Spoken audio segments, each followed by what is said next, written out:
When Ethan Hale opened the door to his remote Montana ranch expecting a cook for the winter, the last person he anticipated was Lydia Moore, a woman from a single reckless night 5 years ago.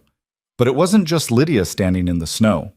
Beside her stood a quiet 3-year-old boy with Ethan's steel gray eyes, his stubborn jaw, and an unmistakable birthmark on his left wrist.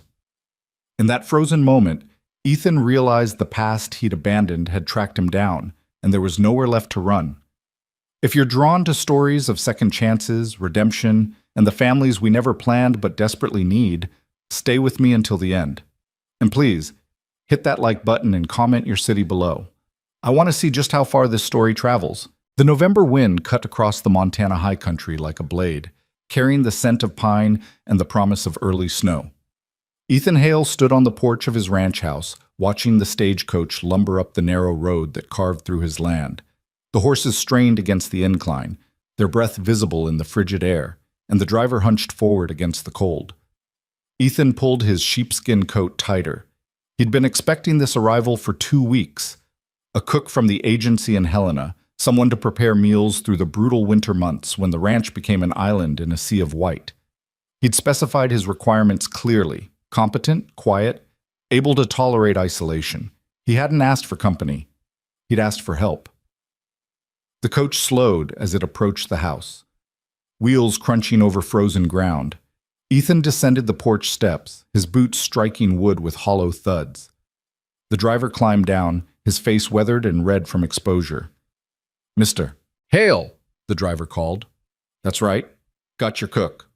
The driver moved to the coach door, reaching for the handle. "Though I'll say this is about the most remote placement I've made in 15 years of driving." "That's the point," Ethan said. The door swung open, and a woman emerged. Ethan's breath stopped. She wore a simple brown traveling dress, a woolen shawl wrapped around her shoulders, and a bonnet that shadowed her face. But he knew that face. He'd known it in lamplight and darkness, known it for a single night in a Denver boarding house 5 years ago, when he'd been younger, wilder, and convinced that nothing he did would ever catch up with him. Lydia Moore. She stepped down from the coach, her movements careful and deliberate. Her eyes met his, dark brown, steady, recognizing him instantly. No surprise registered on her features. She'd known. She'd known exactly where she was going. "Mr. Hale," she said quietly. Her voice hadn't changed. Still soft, still carrying that particular quality that had drawn him to her in the first place: calm intelligence, hidden strength. "Miss Moore." His throat felt tight.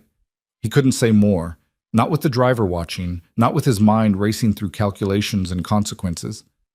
"Ma'am," the driver said, reaching into the coach. "Let me help the boy." Ethan's world tilted. A child emerged from the coach's interior, small, perhaps 3 years old, with dark hair that fell across his forehead. The boy blinked in the bright afternoon light, his hand gripping Lydia's skirt as he studied his surroundings with solemn curiosity. Then the child turned to look directly at Ethan, and the air left Ethan's lungs in a rush. Steel gray eyes, the exact shade of Ethan's own, the same stubborn set to the jaw, the same way of holding his head slightly tilted when observing something new. And there, visible when the boy's sleeve pulled back as he clutched his mother's dress, a crescent-shaped birthmark on his left wrist. Ethan had an identical mark in the exact same place. "This is my son, Noah," Lydia said. Her voice remained steady, but Ethan heard the challenge beneath it, the defiance, the demand for acknowledgement. The driver began unloading trunks and bags from the coach's roof, oblivious to the seismic shift occurring on the frozen ground before him. Ethan stood rooted, staring at the child who was undeniably, unmistakably his. "Mr. Hale?" The driver's voice seemed to come from very far away. "Where do you want these belongings?" Ethan forced himself to move, to function. "Inside, the front room." "I'll be heading back before the weather turns," the driver said, hauling a trunk toward the porch. "Storm's coming in tonight, maybe tomorrow. You can feel it." Ethan could feel nothing except the weight of Noah's gaze, the child's eyes studying him with that peculiar intensity children possess when encountering something significant they don't yet understand. Lydia knelt beside Noah, adjusting his coat. "It's very cold here," she murmured to the boy. "We'll go inside soon and get warm." Mama, Noah said softly. His first word. His voice was small, tentative. Yes, sweetheart. I'm right here. The driver finished unloading and approached Ethan, hand extended. Ethan shook it mechanically, barely registering the man's farewell. Money changed hands. The coach turned in a wide circle and headed back down the mountain road, leaving deep ruts in the half-frozen earth. Silence settled over the ranch like snowfall. We should go inside, Lydia said. She didn't look at Ethan. She kept her attention on Noah, her hand resting protectively on the boy's shoulder. Ethan nodded. He couldn't trust his voice. He turned toward the house, leading them across the porch and through the heavy oak door into the warmth beyond. The interior of the ranch house was simple, functional. A large main room dominated the space, with a stone fireplace at one end and a kitchen area at the other. Doors led to 2 bedrooms and a storage room. Ethan had built most of it himself over the past 3 years, shaping the structure to suit solitude. It had never been meant for a woman and child. Lydia moved through the room with practical efficiency, guiding Noah toward the fireplace. Sit here, Noah, get warm. She helped the boy out of his coat, then removed her own shawl and bonnet. Ethan watched from the doorway, still unable to fully process what was happening. The woman he'd spent one night with 5 years ago was standing in his home. The child who was apparently his son sat by his fireplace, small hands extended toward the flames. I'll make coffee, Lydia said, addressing Ethan directly for the first time since entering the house. Then we should talk. How? Ethan's voice cracked. He cleared his throat. How did you find me? The agency. Lydia moved to the kitchen area, her hands already searching for what she needed. Coffee pot, water, grounds. She worked with the ease of someone accustomed to making do in unfamiliar spaces. They mentioned a ranch position in Montana, remote location, single man requiring a cook for the winter. When they said your name, I knew. You applied deliberately. Yes. She didn't apologize or explain further. She simply set water to boil and began measuring coffee with steady hands. Noah remained by the fire, his attention shifting between the dancing flames and Ethan's face. The boy's expression held no fear, only careful observation. Assessing. Learning. Ethan crossed to the window, needing distance. Outside, the sky had darkened to the color of old steel. The wind picked up, whistling through the gaps in the barn's weathered boards. Snow would come soon. The first real storm of the season, trapping them all here together. I didn't know, he said finally, his words directed at the glass. About him. I'm aware. Lydia's voice came from behind him, calm and matter-of-fact. I sent letters. 3 of them, to the address you'd given me in Denver. They all came back undeliverable. Ethan closed his eyes. He'd left Denver suddenly, chasing work in Wyoming, then Montana. He hadn't left a forwarding address. Hadn't thought it mattered. I wasn't trying to trap you, Lydia continued. I simply thought you should know. When the letters failed, I accepted that you'd moved on. I made my own arrangements. What arrangements? I worked as a seamstress in Denver for 3 years. Then the shop closed. I heard about the territorial agencies placing cooks and housekeepers on remote ranches. The pay is better than seamstress work, and it provides housing. She paused. When I saw your name on the placement list, I made a choice. Ethan turned to face her. What choice? To let you see him. Lydia met his gaze directly. To give you the opportunity to know your son, or to refuse him, but to make that decision with full knowledge of what you'd be refusing. The words struck like physical blows. Ethan looked at Noah again, the boy's dark hair falling across his forehead, his small frame tucked close to the fire's warmth, the birthmark on his wrist catching the light. His son. The reality of it crashed over him in waves. He had a child, a living, breathing human being who carried his blood, his features, his very DNA in every cell.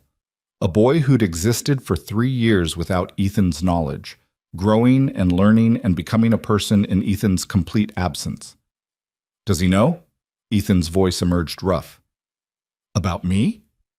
He knows his father's name is Ethan. He knows you're a rancher in Montana. He knows I loved you once, for a brief time, and that you didn't love me back. Lydia's expression remained neutral, factual. He doesn't know we're here to meet you. I told him this was a job placement. I didn't want to create expectations that might not be met. The coffee pot began to boil. Lydia poured 3 cups, one for herself, one for Ethan, and a smaller portion of milk warmed by the fire for Noah. She delivered the boy's cup first, kneeling beside him. "Careful, sweetheart. It's hot." Noah took the cup carefully in both small hands, blowing on the surface the way he'd clearly been taught. "Thank you, Mama." "You're welcome." The tenderness in Lydia's voice, the gentle way she smoothed Noah's hair, the complete devotion in her smallest gesture. It all spoke of years Ethan had missed. Years of midnight feedings and first words, of scraped knees and bedtime stories, of 1,000 tiny moments that comprised a childhood. Lydia rose and brought Ethan his coffee. Their fingers didn't touch as she handed him the cup. "I won't ask anything of you," she said quietly. "I don't need your money or your name. I can do the work I was hired for. I can cook, clean, maintain the household through the winter. When spring comes, if you want us to leave, we'll leave. I have enough saved to establish myself elsewhere. And if I want you to stay, then we discuss terms." Ethan almost laughed at the absurdity of it, reducing fatherhood to contractual negotiation. But Lydia's face showed no humor. She was protecting herself, he realized, protecting Noah. She'd learned not to expect anything from him, and she wouldn't start now. "I wasn't a good man 5 years ago," Ethan said. "I know. I thought only of myself. I took what I wanted and moved on." "I know that too." Lydia sipped her coffee. "But I'm not asking you to be the man you were. I'm asking you to decide who you want to be now." Outside, the first snowflakes began to fall. They drifted past the window in lazy spirals, harbingers of the storm gathering strength in the mountains. Soon the roads would be impassable. Soon they'd all be trapped here together, 3 strangers bound by blood and consequence, forced into intimacy by winter's relentless grip. Noah finished his milk and set the cup down carefully. He turned to Lydia. "Mama, I'm tired." "I know, sweetheart. It's been a long journey." Lydia glanced at Ethan. "Where should we sleep?"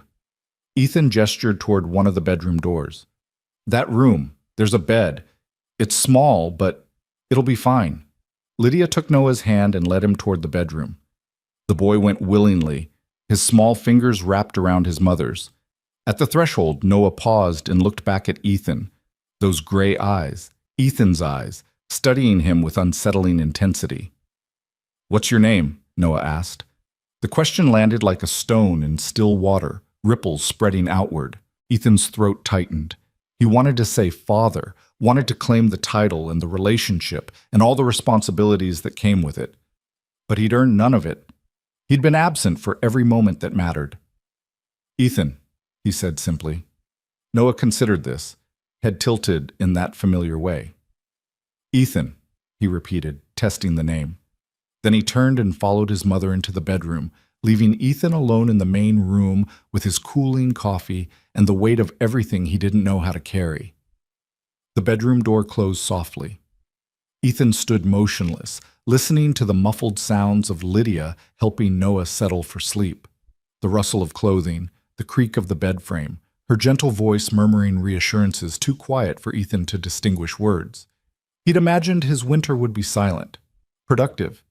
He'd repair equipment, reinforce the barn, prepare for spring planting. He'd exist in the comfortable isolation he'd chosen when he'd bought this remote piece of land and built his hermitage. Now his son slept 20 feet away. Now the woman he'd wronged prepared to spend months under his roof. Now everything had changed, and Ethan had no idea how to be the person this situation required. He drained his coffee in 3 long swallows, then moved to the window. Snow fell steadily now, accumulating on the ground in a thin white blanket. The mountains had disappeared into gray curtains of precipitation. The storm was settling in, patient and thorough. They'd be trapped here for days, maybe weeks before the roads became passable again. Trapped with truth and consequence and the undeniable evidence of choices made years ago in a moment of pleasure Ethan had barely remembered until today. Behind him, the bedroom door opened. Lydia emerged, closing it quietly behind her. "He's asleep," she said. "The journey exhausted him." Ethan nodded but didn't turn from the window. "What did you tell him about his father?" "The truth." Lydia's footsteps crossed the room. She began clearing the coffee cups, moving about the kitchen with quiet efficiency. that his father and I met in Denver, that we spent one night together, that his father was a cowboy who dreamed of owning land, that when I discovered I was pregnant, his father had already gone. Did you tell him I abandoned you? I told him his father didn't know about him. That's the truth, isn't it? Ethan finally turned to face her. You're very careful with your words. I have to be. Lydia dried the cups and set them on the shelf. I'm a woman alone with a child. Every word matters. Every decision carries weight. I learned to be careful. How did you manage? The question emerged before Ethan could stop it. A woman alone, pregnant, with no support, the same way women have always managed. Lydia's voice carried no bitterness, only resignation. I worked until I couldn't hide the pregnancy anymore. Then I found work I could do from a rented room, mending, alterations, anything that brought in coin. After Noah was born, I worked harder. I slept less. I made every penny count. You should have what? Now anger flashed in her eyes, brief but fierce. Depended on the kindness of strangers? Thrown myself on charity? Begged on street corners with an infant in my arms? She shook her head. I chose pride. I chose survival. I chose to give my son stability, even if it meant exhaustion. Ethan absorbed this, shame settling heavy in his chest. While he'd been chasing work and adventure, Lydia had been raising their child alone, fighting for every scrap of security she could provide. I'm sorry, he said. I don't need your apology. Lydia began preparing the kitchen for morning, her movements practiced and sure. I need your decision. Do we stay the winter as planned, with me working as your cook, or do we leave as soon as the weather permits? The storm will pass eventually. They always do. Ethan watched her work, this woman he barely knew, who'd carried the weight of his absence for years without complaint. She asked for nothing, expected nothing. She'd come here not to demand his participation in Noah's life, but to offer him the chance to choose it. The enormity of that choice pressed down on him. Stay, he heard himself say. At least through the winter. You came for a job. I'll honor that. Lydia's hand stilled. And Noah? He's my son. The words felt strange in Ethan's mouth, foreign and enormous. I'd like to know him, if that's acceptable to you. It's acceptable, Lydia resumed her work. But I have conditions. Name them. You don't make promises you can't keep. If you grow uncomfortable with his presence, if you decide you don't want this responsibility, you tell me directly. You don't pretend, you don't lie to make things easier. She turned to face him. Noah is 3 years old. He doesn't understand adult complexity. He understands presence or absence, kindness or coldness. If you're going to be in his life, you're consistent. If you're not, you're honest about it. Those are my terms. Ethan nodded slowly. I understand. Do you? Lydia's gaze searched his face. Because children attach quickly, they trust easily, and when that trust is broken, it damages them in ways that last years. I won't let you damage my son. Our son, Ethan corrected quietly. Lydia's expression flickered. Surprise, perhaps, or reassessment. Our son, she agreed. But I'm his mother. I'm the one who's been there every moment of his life. I'm the one who knows what he needs. You're a stranger to him, Ethan. You'll have to earn what I've built. The truth of it stung, but Ethan couldn't argue. He was a stranger, a man who happened to share blood with the sleeping child in the next room, but nothing more. No history, no connection, no bond forged through daily presence and care. I'll try, he said. Trying isn't enough. You either do or you don't. Then I'll do it. Lydia studied him for a long moment, weighing his words, measuring his sincerity. Finally, she nodded. We'll see. She finished in the kitchen and moved toward the bedroom. At the door, she paused.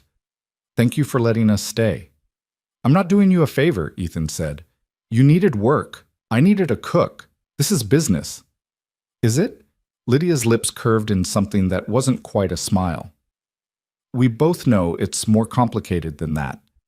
She disappeared into the bedroom, the door clicking shut behind her. Ethan stood alone in the main room, listening to the wind howl around the corners of the house. Snow piled against the windows. The fire burned low in the hearth, casting long shadows across the wooden floor. He'd built this place to escape the world, to create space where nothing and no one could touch him. He'd imagined peace in isolation, safety in distance. Now his past had arrived on his doorstep, wearing his son's face and his own mistakes.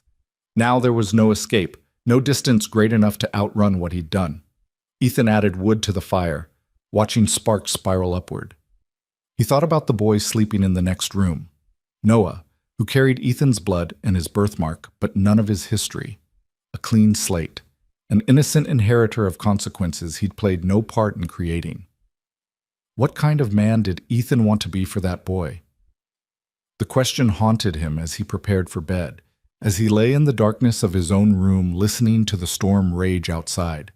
What kind of father could he become, starting from nothing but guilt and ignorance? He had no answer. But for the first time in years, Ethan found himself wanting to discover one. Morning arrived gray and muffled, the world outside transformed into a blank canvas of white. Snow had fallen throughout the night, accumulating in deep drifts that buried the fence lines and reshaped the landscape into unfamiliar contours. Ethan rose early, as always, and built up the fire. He was pulling on his boots when the bedroom door opened and Noah emerged, small and tousled with sleep. The boy stopped when he saw Ethan, wariness replacing his drowsy confusion. They stared at each other across the room, man and child, stranger and son, separated by years and united by blood. "Good morning," Ethan said carefully. Noah didn't respond. He clutched the doorframe, clearly uncertain whether to proceed or retreat. Behind him, Lydia appeared, her hair loose around her shoulders. She'd slept in her dress, Ethan realized. She hadn't brought night clothes or hadn't felt comfortable wearing them in this house. "Noah," she said gently, "it's all right. Come here." The boy moved immediately to his mother's side, pressing against her legs. Lydia rested her hand on his head, a gesture of comfort and protection. "I'll make breakfast," she said to Ethan, "if you show me where things are kept." Ethan showed her the pantry, the root cellar, the stores he'd laid in for winter. Lydia absorbed the information efficiently, already planning, already organizing. Within minutes, she had coffee brewing and bacon sizzling in the pan. Noah sat at the table, watching everything with those serious gray eyes. He said nothing, but his gaze tracked Ethan's movements through the room, cataloging, learning. "Do you like eggs, Noah?" Lydia asked. The boy nodded. "Can you tell Mr. Ethan how you like them cooked?" Noah's eyes widened. He looked at Ethan, then back at his mother, clearly uncertain about addressing this stranger directly. "It's all right," Lydia encouraged. "He won't bite." "Scrambled," Noah whispered. "Please." "Scrambled it is," Lydia said, cracking eggs into a bowl. Ethan poured coffee and sat across from Noah at the table. The boy immediately tensed, his small shoulders drawing up. "You don't have to be afraid," Ethan said quietly. "I'm not afraid." Noah's voice remained whisper soft but defiant. "Mama says I'm brave." "I'm sure you are." They sat in silence, the awkwardness between them almost tangible. Ethan had no idea how to talk to a child, no reference point for this kind of interaction. His own father had been a distant, harsh man who believed children should be silent and obedient. Ethan didn't want to replicate that coldness, but he had no other model. Lydia delivered plates to the table, eggs, bacon, biscuits from dough she'd mixed while the bacon cooked. She worked with remarkable efficiency, transforming unfamiliar ingredients and equipment into a proper breakfast in less than 30 minutes. "Eat," she instructed Noah, settling into her own chair. The boy obeyed, his small hands managing fork and knife with careful precision. Someone had taught him table manners, Ethan noted. Someone had taken the time to show him how to sit properly, how to eat without making mess, how to conduct himself like a civilized person. Lydia had done that. Every bit of the boy's education, his deportment, his character, all of it had been Lydia's work. "This is good," Ethan said, gesturing to the food. "Thank you." Lydia ate with the same careful precision as her son. "I'll prepare a list of supplies we'll need. The pantry's well stocked, but there are items I prefer to have on hand for varied meals. Make your list. I'll see what can be managed. The storm will last a few more days at least, but I know where to find what we need when it clears. They finished breakfast in near silence, punctuated only by the scrape of utensils and the crackle of the fire. Noah ate slowly, his attention shifting between his plate and furtive glances at Ethan when he thought he wasn't being observed. After breakfast, Lydia began clearing the table. Noah climbed down from his chair and moved to the window, pressing his face against the glass to stare at the white world beyond. "Mama," he called, "look how much snow." "I see it, sweetheart." "Can I go outside?" "Not yet. It's too cold, and the snow's too deep." Noah's shoulders slumped with disappointment, but he didn't argue. Instead, he returned to the window, his breath fogging the glass as he watched the endless white. Ethan recognized that longing, the desire to run, to explore, to test himself against the elements. He'd felt it himself as a boy, trapped inside during Montana winters that seemed to last forever. "I need to check the barn," Ethan said, rising from the table. "Make sure the horses weathered the storm safely." He pulled on his heavy coat, his gloves, his hat. As he opened the door, cold air rushed in, sharp and biting. "Mr. Ethan?" Noah's small voice stopped him at the threshold. Ethan turned. "Yes?"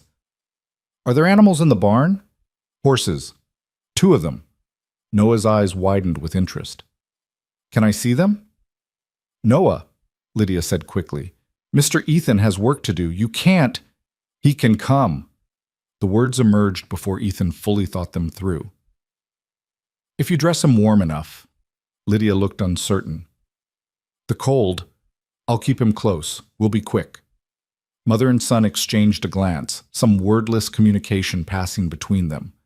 Finally, Lydia nodded. "All right, but you stay right beside Mr. Ethan.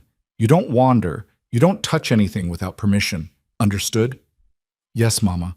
Lydia bundled Noah into his coat, wrapping a scarf around his neck multiple times, tugging his hat low over his ears. The boy submitted to the ministrations patiently, clearly accustomed to his mother's thoroughness. When she finished, Noah looked like a small, overstuffed doll, barely able to move his arms, but his eyes shone with excitement. "Hold Mr. Ethan's hand," Lydia instructed. "The snow's deep. You don't want to fall."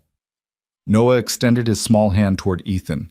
It hung in the air between them, an offering and a request, a gesture of trust the boy probably didn't fully understand he was making. Ethan looked at that small hand, barely bigger than his palm, mittened and fragile. Slowly, he reached out and clasped it, his own hand engulfing Noah's completely. "Ready?" Ethan asked. Noah nodded, solemn and determined. Together, they stepped out into the storm. The cold struck like a physical force, stealing breath and burning exposed skin. Snow swirled in wind-driven eddies, obscuring vision beyond a few yards. Ethan tightened his grip on Noah's hand and bent low, shielding the boy's face from the worst of the gusts. "Keep your head down," Ethan called over the wind's howl. Noah pressed closer to Ethan's leg, his small body trembling despite the layers of wool and flannel. They pushed forward through snow that reached Ethan's knees and would have swallowed Noah completely if the boy had tried to walk alone. The barn loomed out of the white, a dark shape barely visible through the storm. Ethan guided Noah to the door, fumbling with the latch until the heavy wood swung inward. They stumbled inside, and Ethan shouldered the door closed against the wind's insistent pressure. Relative quiet descended. The barn's interior was dim, lit only by the gray light filtering through gaps in the weathered boards, but it was blessedly still after the chaos outside. The air smelled of hay and horses, and the particular mustiness of enclosed spaces in winter. "It's dark," Noah whispered, his voice small in the vast space. "Your eyes will adjust." Ethan brushed snow from Noah's shoulders, his coat, the brim of his hat. "You all right?" Noah nodded, though his face looked pinched with cold. Ethan retrieved a lantern from its hook and lit it, warm light spreading across the barn's interior. 2 horses occupied the stalls at the far end, a bay gelding named Copper and a gray mare called Frost. Both animals turned at the light's appearance, ears pricked forward with interest. Noah's eyes widened. He'd gone completely still, staring at the horses with an expression of wonder that transformed his serious little face into something approaching joy. "They're big," he breathed. "They are," Ethan agreed, "but gentle. Would you like to meet them?" Noah looked up at Ethan, uncertainty warring with desire. "Mama said not to touch anything without permission." I'm giving you permission. Come on. Ethan led Noah to Copper's stall, still holding the boy's hand. The gelding stretched his neck over the stall door, snuffling curiously at the small visitor. Noah gasped and pressed back against Ethan's leg, but he didn't flee. Put your hand out flat like this, Ethan demonstrated with his own palm.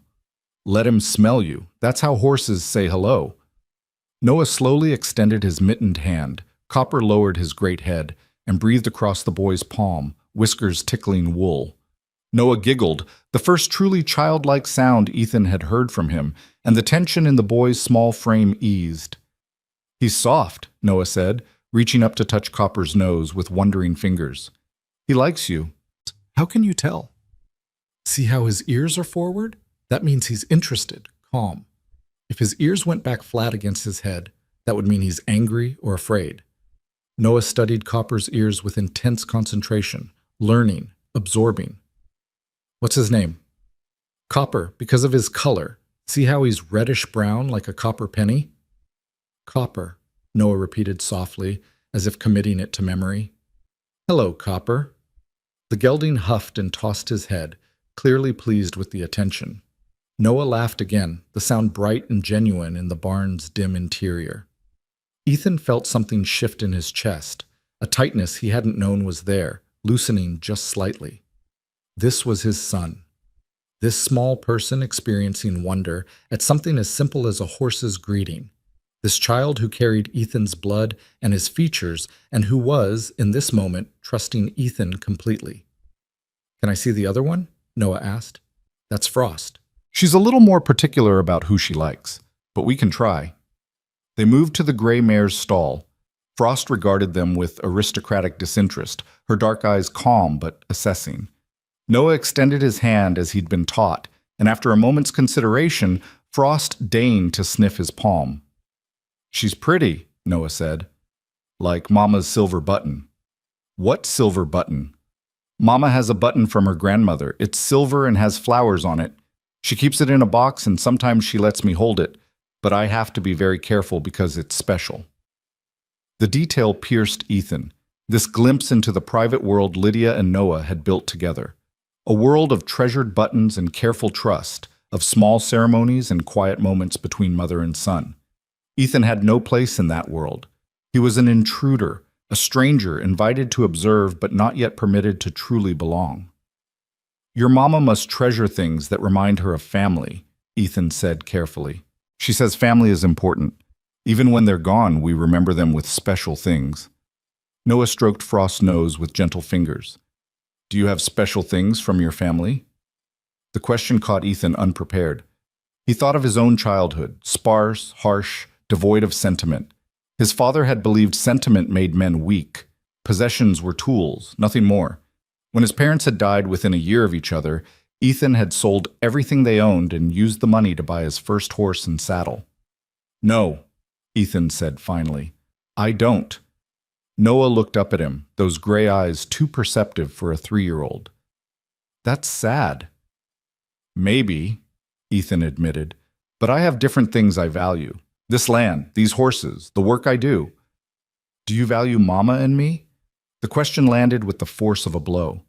Ethan stared down at the boy, at the open curiosity in his face, the complete lack of guile or manipulation.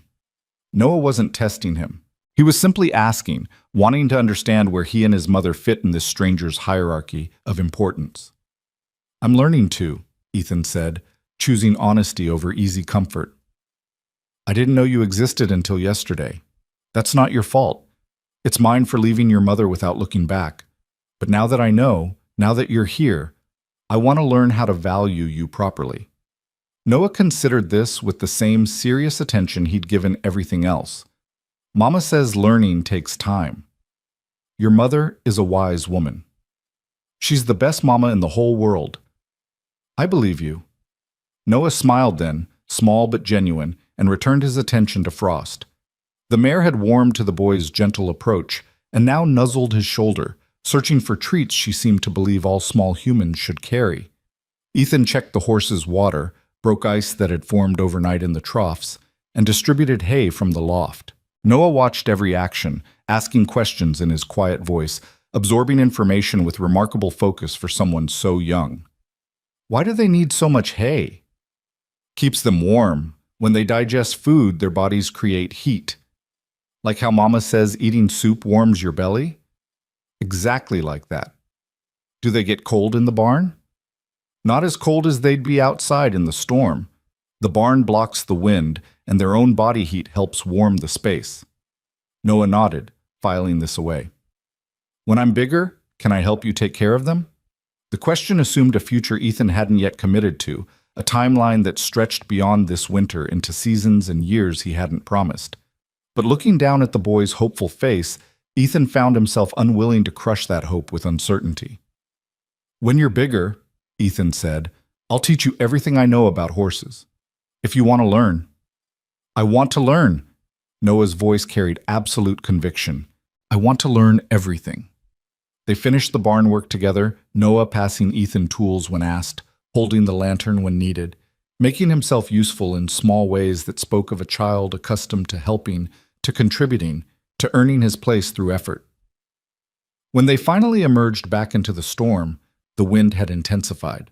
Snow fell so thick it seemed solid, a wall of white that disoriented and confused. Ethan lifted Noah into his arms, tucking the boy's face against his shoulder to protect him from the worst of it.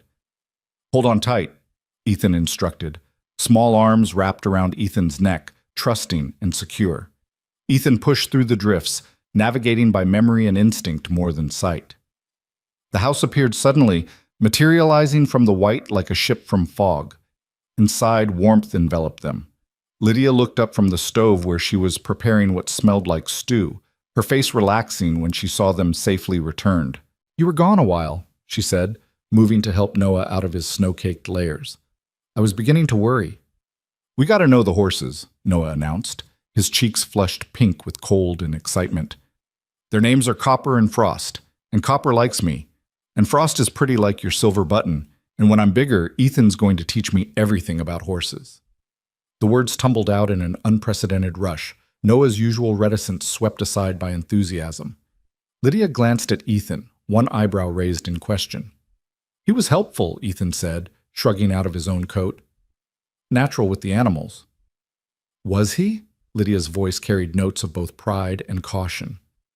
That's good. Noah, go warm yourself by the fire while I finish lunch.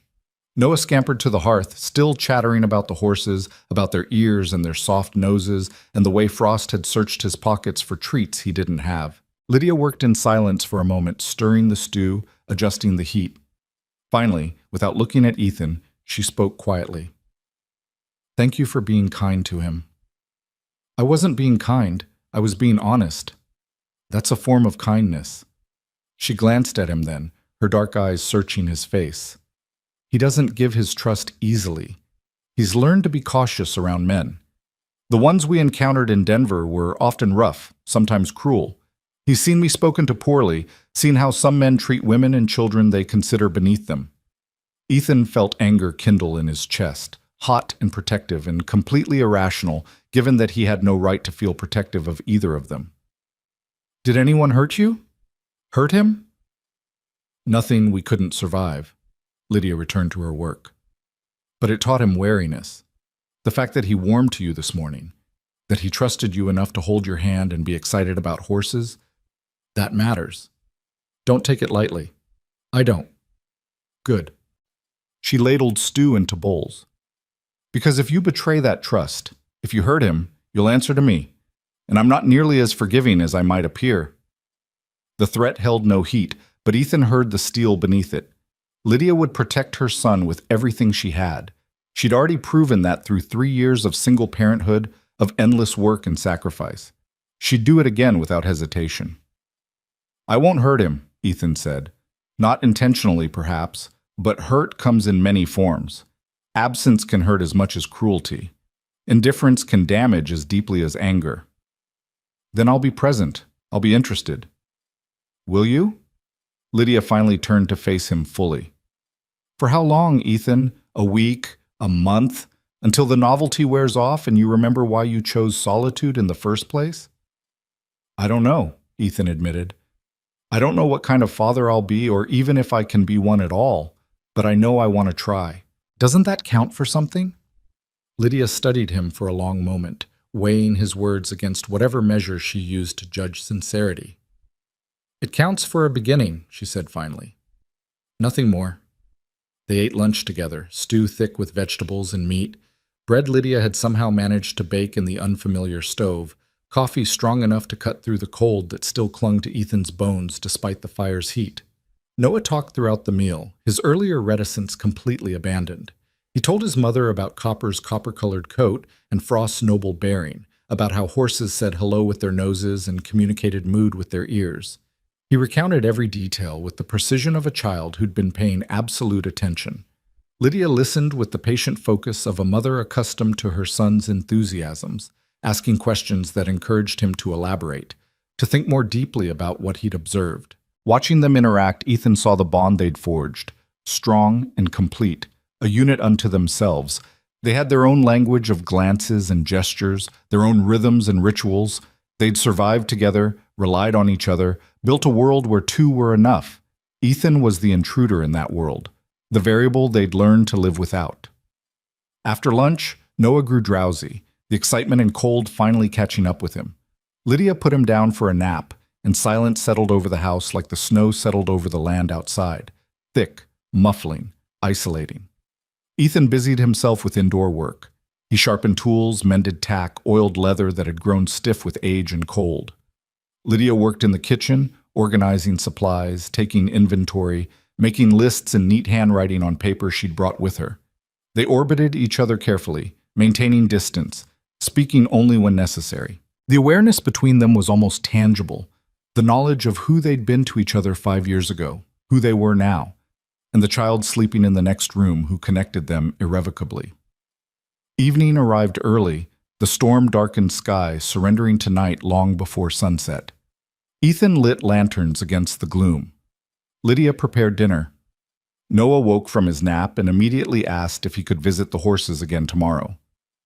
"If the weather permits," Lydia said, "but right now you need to wash your hands for dinner."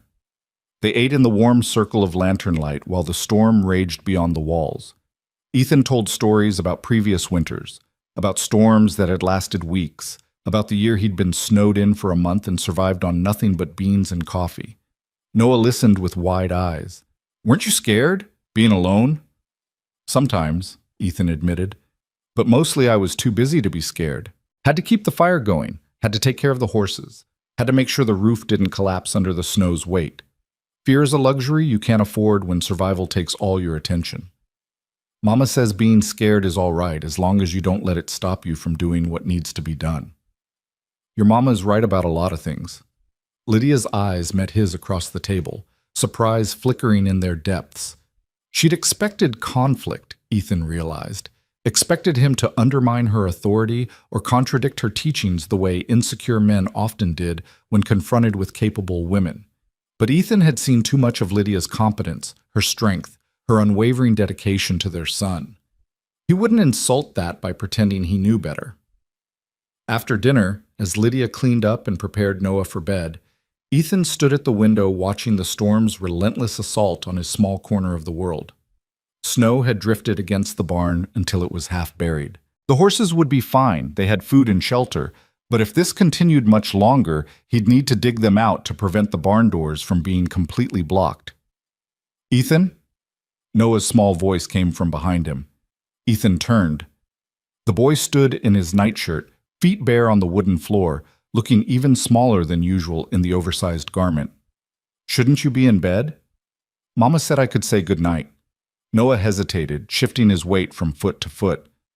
"I wanted to say thank you for taking me to see the horses. It was the best day I've had in a long time." The simple honesty of it struck Ethan hard. The best day. All it had taken was a walk to the barn, a few minutes with the animals, a handful of kind words. Such a small investment to mean so much. "You're welcome," Ethan said. "We'll go again tomorrow if the storm lets up." Noah smiled, then surprised Ethan by stepping forward and wrapping his small arms around Ethan's leg in a quick, fierce hug. Before Ethan could react, the boy released him and ran back to the bedroom, calling, "Good night!" "Good night," Ethan called after him, But Noah had already disappeared. Ethan stood motionless, still feeling the ghost of that small embrace, the trust it represented, the vulnerability. Noah had hugged him, chosen to, without prompting or expectation of return. Simply because he wanted to express gratitude and affection in the way children did, directly, without complexity or hesitation. Lydia emerged from the bedroom, closing the door softly behind her. She'd seen the exchange, Ethan realized. She'd witnessed her son's gesture of trust and affection toward this man who was still essentially a stranger. "He doesn't do that often," she said quietly. "With anyone." "I didn't know what to do." "You didn't have to do anything. Just accept it." Lydia moved to the kitchen, pouring herself coffee. "He's beginning to trust you. That's significant." "Is it too fast?" Ethan asked. You said he doesn't trust easily." "I said he's learned to be cautious, but he's also 3 years old. When someone shows him consistent kindness, when someone treats him with respect and patience, he responds. Children are resilient that way. It's one of their greatest strengths and their most dangerous vulnerabilities." She sank into a chair, cradling the coffee cup in both hands. The lamplight softened her features, and for a moment Ethan saw her as he'd seen her 5 years ago, young, hopeful, believing the world might be gentler than it proved to be. "You've done well with him," Ethan said. "He's polite, curious, thoughtful. Those things don't happen by accident." "No, they don't." Lydia's voice carried quiet pride. "I wanted him to be better than his circumstances. Wanted him to know that being poor doesn't mean being coarse, that hardship doesn't excuse rudeness. I taught him to value learning, to ask questions, to treat others with dignity regardless of their station." "Why?" The question emerged before Ethan could stop it. "Why work so hard for a child whose father abandoned you both?" Lydia's eyes flashed. "Because he's not just your child. He's mine. He's his own person, deserving of every advantage I can give him. I didn't raise him to spite you or prove something to the world. I raised him because he's my son, and I love him more than I've ever loved anything in my life."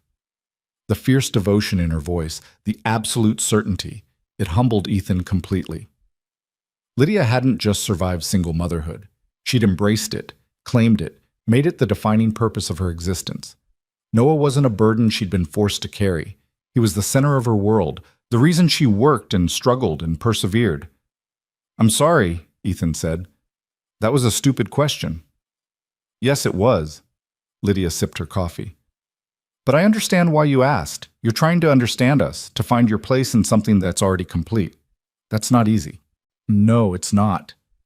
They sat in silence for a while, the storm's howl providing a constant backdrop to their shared space. Ethan wanted to ask 1,000 questions about Noah's birth, his first words, his first steps, every milestone Ethan had missed. But he sensed that Lydia wouldn't welcome the interrogation, that she'd see it as him trying to claim ownership of moments he'd forfeited the right to. "What made you keep him?" Ethan asked instead. "You could have given him up, found an orphanage or a family who wanted a child. That would have been easier." Lydia's expression hardened. Easier for whom? Certainly not for Noah, shipped off to strangers, growing up wondering why his mother didn't want him. And not for me, living the rest of my life wondering what happened to my child, whether he was safe, whether he was loved. But the hardship was mine to choose. I chose it willingly, knowing exactly what I was taking on. She set down her cup with deliberate care. "Let me be very clear about something, Ethan. I've never regretted keeping Noah. Not once. Not even in the darkest moments when I had no money and no prospects and no idea how we'd survive the week. He is the best thing that's ever happened to me, and I would endure every hardship 1,000 times over rather than lose him." The conviction in her voice left no room for doubt. Ethan nodded slowly, absorbing this truth about the woman sitting across from him. She was stronger than he'd given her credit for. Stronger than he'd ever been, certainly. "I'm beginning to understand," he said quietly, "why he turned out so well." Lydia's expression softened slightly. "He's a good boy. He deserves a good father. And if I can't be one? Then you be honest about it, and you step aside so he doesn't spend years hoping for something you can't give." She met his eyes directly. "That's all I ask, Ethan. Honesty. If you can't do this, if you wake up one morning and realize you don't want this responsibility, you tell me. You don't just disappear. You don't make promises you break later. You face us, and you tell the truth. I can do that. Can you? Lydia's gaze searched his face. Because in my experience, men find it easier to vanish than to face difficult conversations. I'm not most men. No? Challenge edged her voice. You walked away from me once without a backward glance. What makes this different? Him, Ethan said simply. Noah. I didn't know about him before. Now I do. That changes everything. Does it? Or does it just complicate everything? Ethan had no answer to that. Because she was right. Noah's existence complicated everything, made simple disappearance impossible, tangled Ethan's future with responsibilities he'd never anticipated. But complication wasn't the same as unwanted.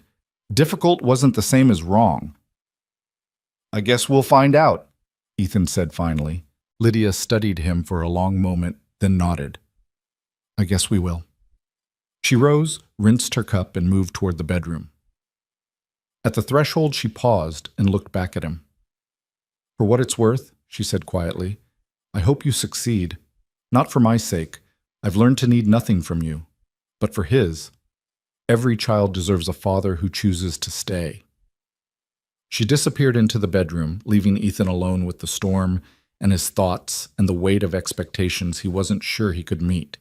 He sat there long into the night, listening to the wind howl and the house creak, thinking about the small boy sleeping 20 feet away who carried Ethan's blood and birthmark, and who had hugged him spontaneously simply because kindness had been shown.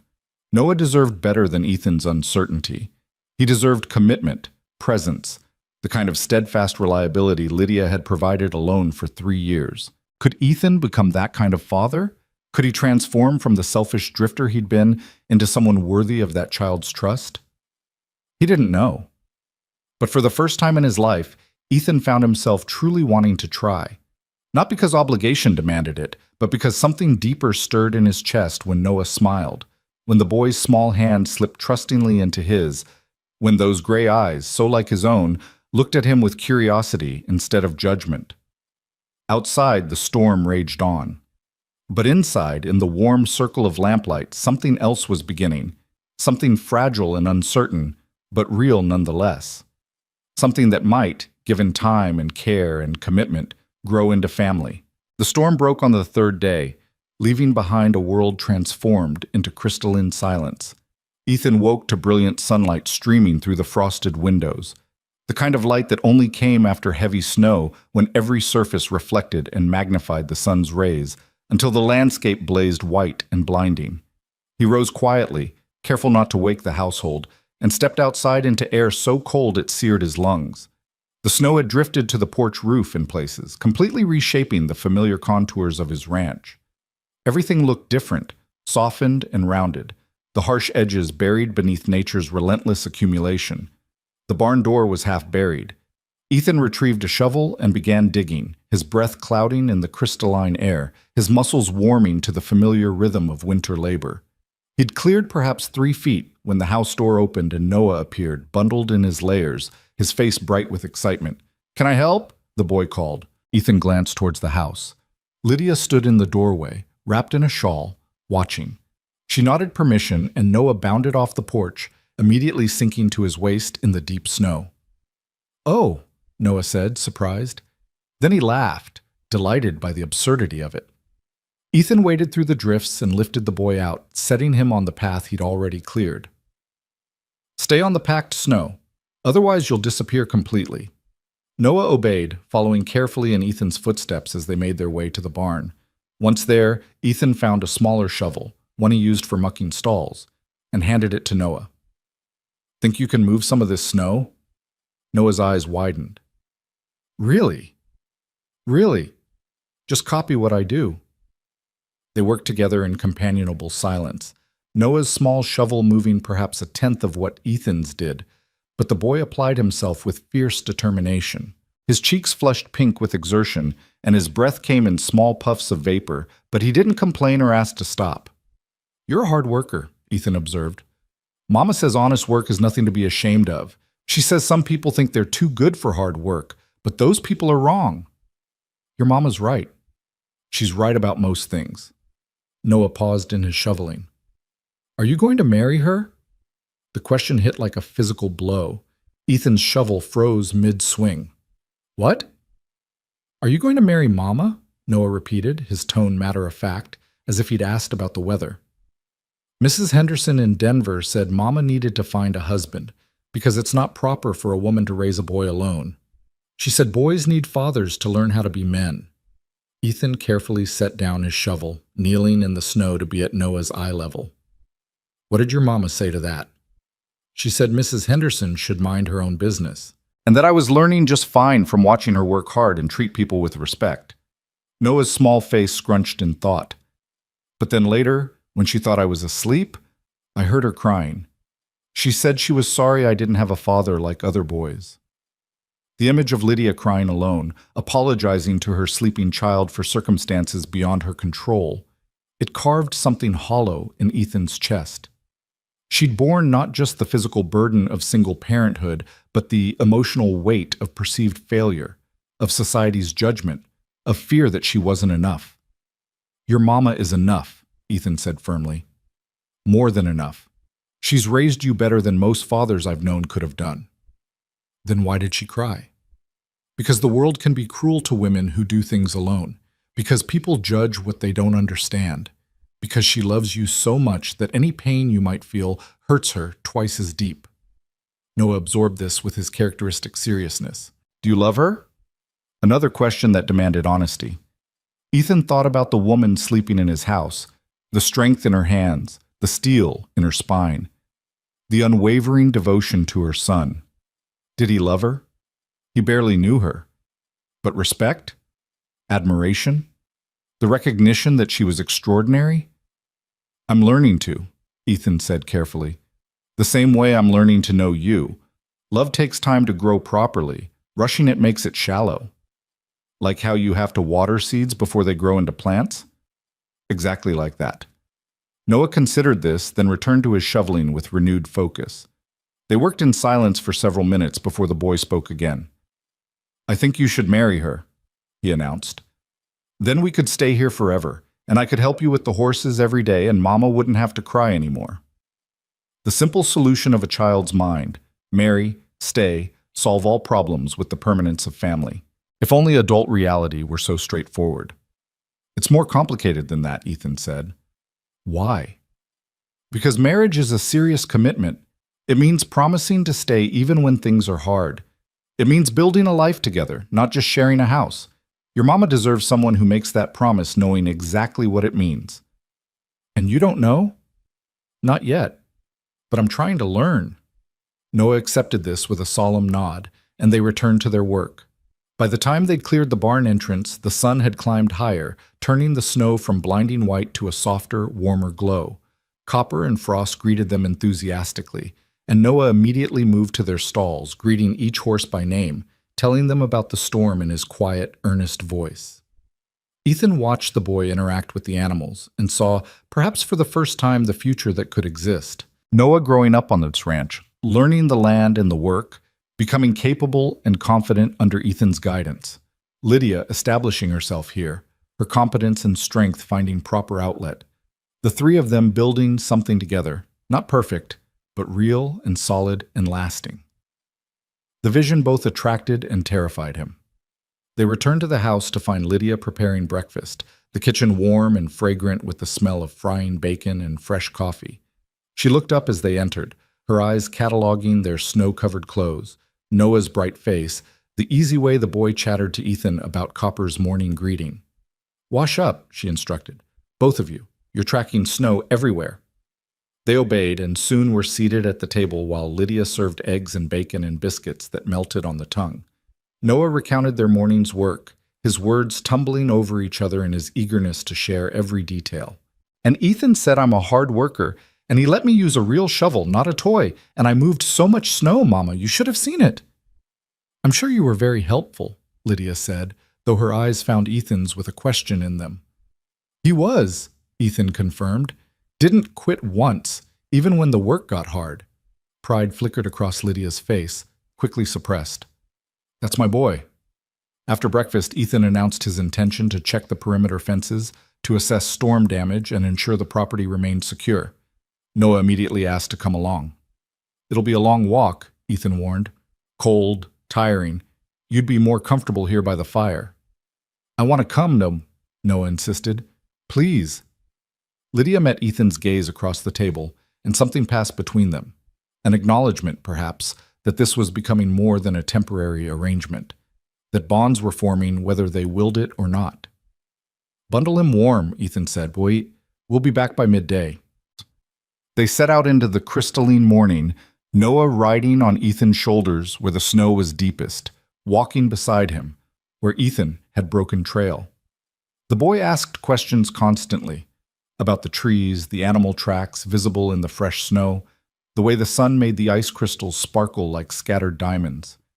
Ethan answered each question thoughtfully, surprised by how much he enjoyed the role of teacher. He'd always thought of himself as solitary, uncomfortable with company. But Noah's curiosity felt different from adult intrusion. The boy wanted to learn, to understand, to see the world through new eyes. There was no judgment in his questions, no hidden agenda, just pure, uncomplicated desire for knowledge. They discovered a section of fence down, crushed under a fallen pine weighted beyond tolerance by heavy snow. Ethan assessed the damage while Noah watched, absorbing the way Ethan examined each broken post, tested the wire's integrity, calculated what materials would be needed for repair. "Can we fix it now?" Noah asked. "Not today. We'd need tools, fresh posts, new wire. This is a job for spring, when the ground thaws enough to dig new post holes." "What if the animals get out?" "The snow's too deep for cattle to wander far. By the time it melts enough for them to move freely, we'll have this repaired." Noah accepted this explanation, filing it away with all the other ranch wisdom he was accumulating. They continued their circuit, Ethan pointing out landmarks, explaining property boundaries, sharing the knowledge he'd built over years of solitary stewardship. The sun had reached its zenith when they finally turned back toward the house. Noah had grown quiet, his earlier energy flagging, and Ethan lifted him onto his shoulders without being asked. The boy's weight settled there comfortably, small hands gripping Ethan's hair for balance, his tired body trusting completely. Halfway home, Noah spoke suddenly. "Ethan?" "Yes?" "I'm glad Mama brought me here. I'm glad you're my father." The simple statement, delivered with complete sincerity, struck Ethan harder than any elaborate declaration could have. This child who barely knew him, who had every reason to resent his absence, had chosen gladness, had chosen to see possibility rather than abandonment. "I'm glad too," Ethan said, and meant it. They arrived home to find Lydia preparing lunch, her hands moving with practiced efficiency through tasks that were becoming familiar in his kitchen. She looked up as they entered, and her expression softened at the sight of Noah half asleep on Ethan's shoulders, the boy's complete trust evident in his relaxed posture. "Good walk?" she asked quietly. "Very good." Ethan carefully lowered Noah to the floor. "We found fence damage. Nothing urgent, but it'll need attention come spring."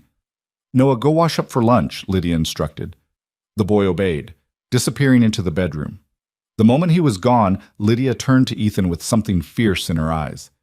"He's getting attached to you." "I know. If you're going to leave, if you're going to change your mind about this, you need to do it now, before he's so invested that losing you breaks something in him." Ethan met her gaze steadily. "I'm not leaving.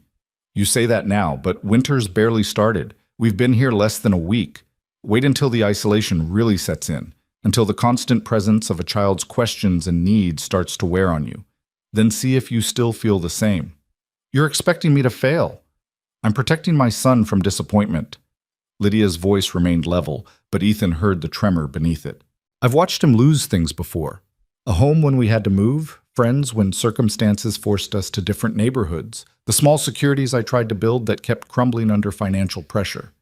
He's resilient, but he's not unbreakable. I won't let you be another thing he loses." "Then trust me not to be." "Trust takes time to earn, Ethan. You don't get it just by asking." "I know. That's why I'm still here. That's why I plan to keep being here." Lydia studied him for a long moment, searching for cracks in his conviction.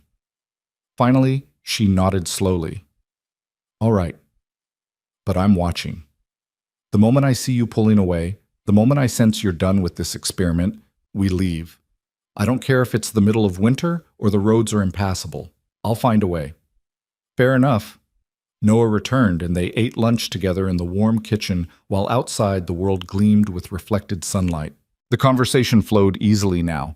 Noah's initial shyness completely dissolved, Lydia's guardedness lowering incrementally.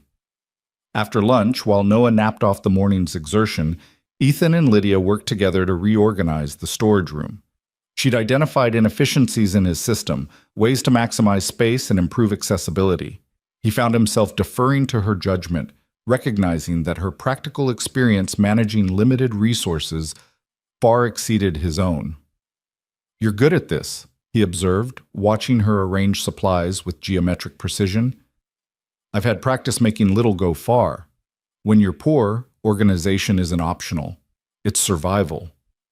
You're not poor anymore. You have work, housing, security. For now." Lydia didn't look up from her task, but I learned young that security is temporary. The moment you start to rely on it, circumstances change. So I stay ready, stay organized, stay prepared to uproot and rebuild. "That's exhausting." "It's realistic." She finally met his eyes. "You grew up with land, with the assumption that you could own things, build permanence. I grew up knowing nothing was permanent except change. Different worlds, Ethan, different lessons." He wanted to argue that she didn't have to live that way anymore, that she could trust in stability now. But the words felt hollow. What stability could he truly offer? He was a man who'd spent his adult life drifting, committing to nothing except his own independence. The ranch was the first thing he'd built with intention to last, and he'd been here less than 4 years, hardly a track record that inspired confidence. "I want to learn your lessons," he said instead, "about making things last, about building security. You've done alone what I've never managed even for myself." Lydia's hand stilled. "Why?"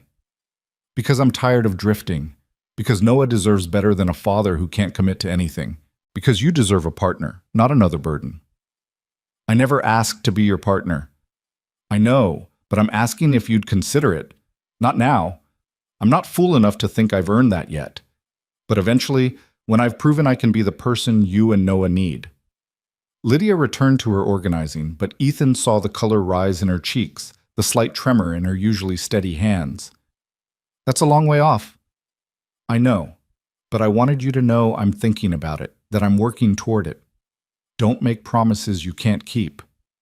"I'm not promising anything except effort. The rest depends on whether I'm capable of becoming better than I've been." They worked in silence after that, but something had shifted. A possibility acknowledged, a future glimpsed, even if not yet claimed. When Noah woke and joined them, asking if he could help organize, both adults made space for his small contributions, and the work became something shared among all three. Evening found them gathered around the fireplace, Ethan teaching Noah to play a simple string game with cord unraveled from an old rope. The boy's face scrunched in concentration as he tried to replicate the patterns Ethan demonstrated, and when he finally succeeded, his whoop of triumph filled the house with pure joy. Lydia watched from her chair, mending one of Noah's shirts by lamplight. A smile played at her lips, soft, unguarded, the kind of expression that transformed her features from stern capability to genuine warmth. Ethan caught that smile and felt something shift in his chest. Not just attraction, though that was certainly present, but recognition.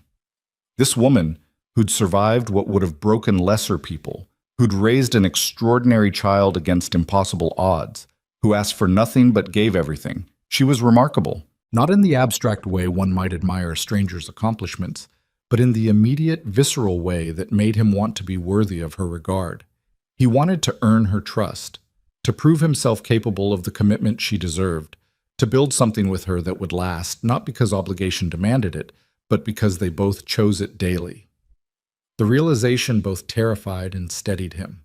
That night, after Noah had been put to bed and Lydia had retreated to the bedroom, Ethan stood at the window watching stars emerge in the clear winter sky. The storm had passed, leaving behind a world scoured clean, gleaming with possibility. His old life, the drifting, the solitude, the freedom from attachment. It felt distant now. like something that had belonged to a different person, someone younger and more foolish, someone who'd mistaken isolation for independence. This new life, barely a week old, felt more real than anything he'd experienced in years. The weight of Noah's small hand in his, the challenge in Lydia's eyes, the daily effort of becoming someone better than who he'd been. It was harder than solitude. It required more of him, more honesty, more vulnerability, more sustained effort toward goals beyond his own comfort. But standing there in the darkness, listening to the quiet sounds of the household settling into sleep, Ethan found he didn't want to go back, didn't want to reclaim the easy emptiness of life before. He wanted this. The complication, the responsibility, the terrifying possibility of connection. He wanted family. The next morning dawned cold but clear, and Ethan woke with a sense of purpose that had been absent from his life for longer than he cared to admit. He found Noah already awake, sitting at the table drawing pictures on the back of an old supply list with a pencil stub. "What are you drawing?" Ethan asked. Noah looked up, his face brightening. "The horses. See, this is Copper, and this is Frost." The drawings were crude, as expected from a 3-year-old, but recognizable nonetheless. Copper's reddish coloring rendered in careful cross-hatching, Frost's noble bearing captured in the angle of her neck. "Those are good," Ethan said, settling into the chair beside Noah. "You pay attention to details." "Mama says details matter. She says the difference between good work and poor work is whether you notice the small things." "Your mama's right." They sat together in comfortable silence, Noah adding to his drawings while Ethan sipped coffee and watched morning light strengthen across the snow-covered landscape. Lydia emerged from the bedroom, her hair braided simply, her dress the same serviceable brown she'd worn since arriving. "Good morning," she said, moving immediately to the stove to begin breakfast. "Morning, Mama," Noah called, not looking up from his artwork. "I'm drawing the horses." "I see that. Very nice, sweetheart." The domestic routine unfolded with increasing familiarity.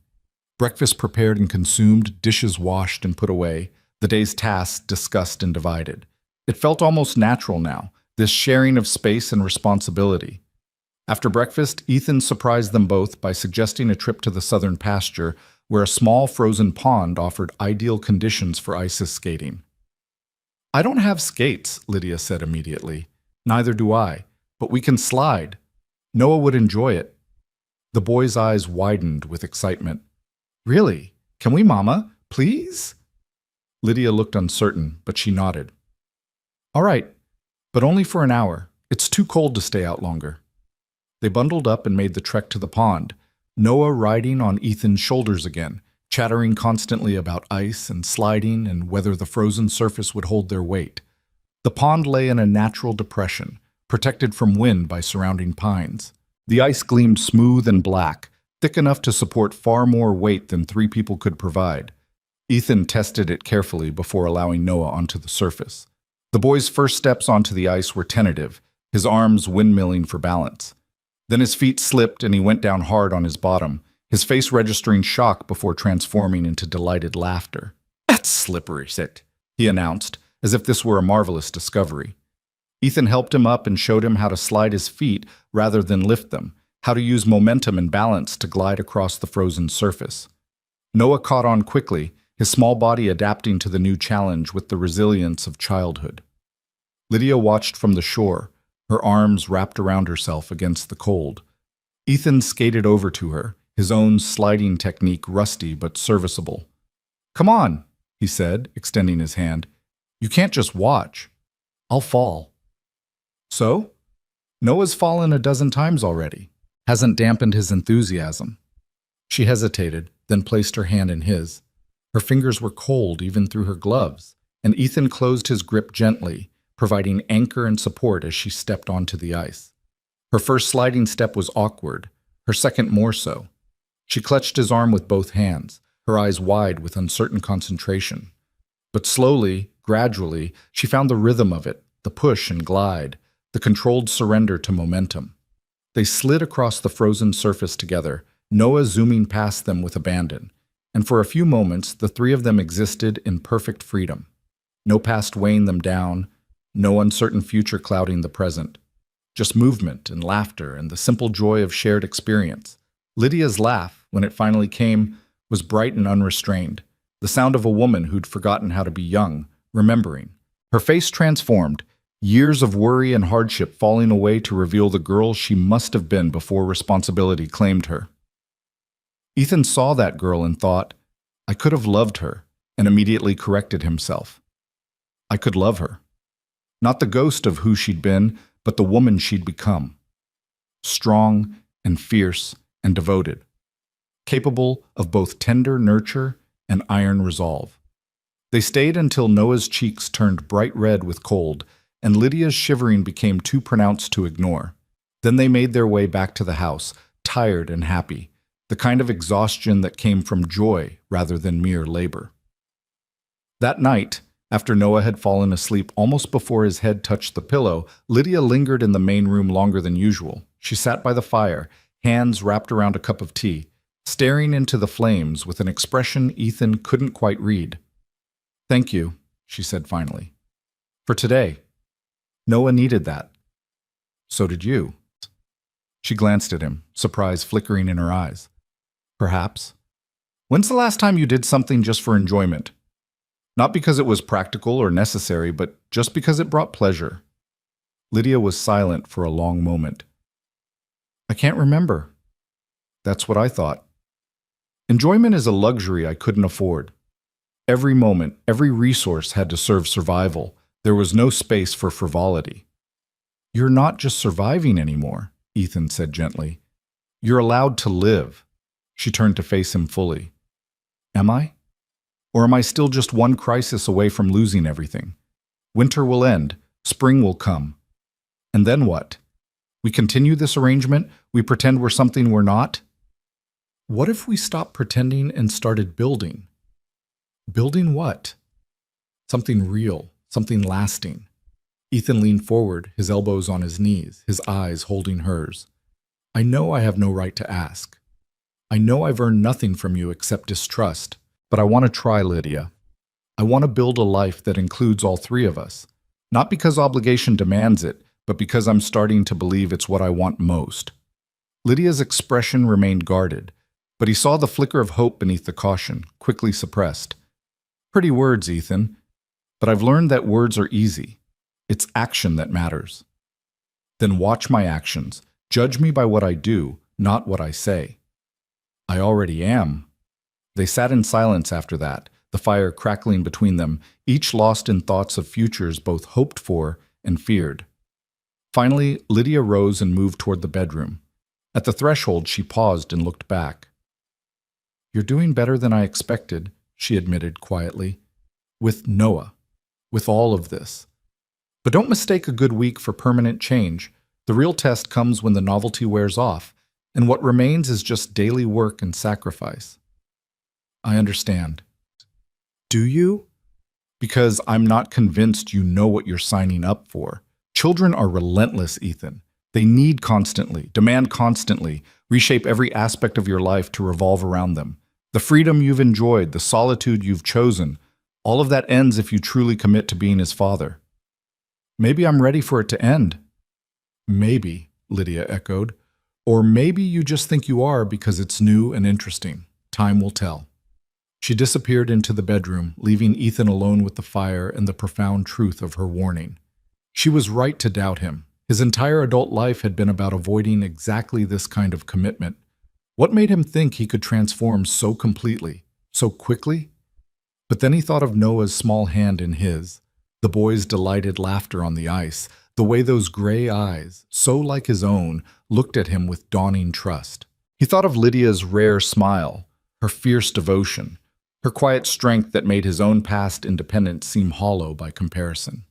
He thought of the emptiness that had defined his life before they arrived, and the fullness, difficult, complicated, demanding, that had replaced it.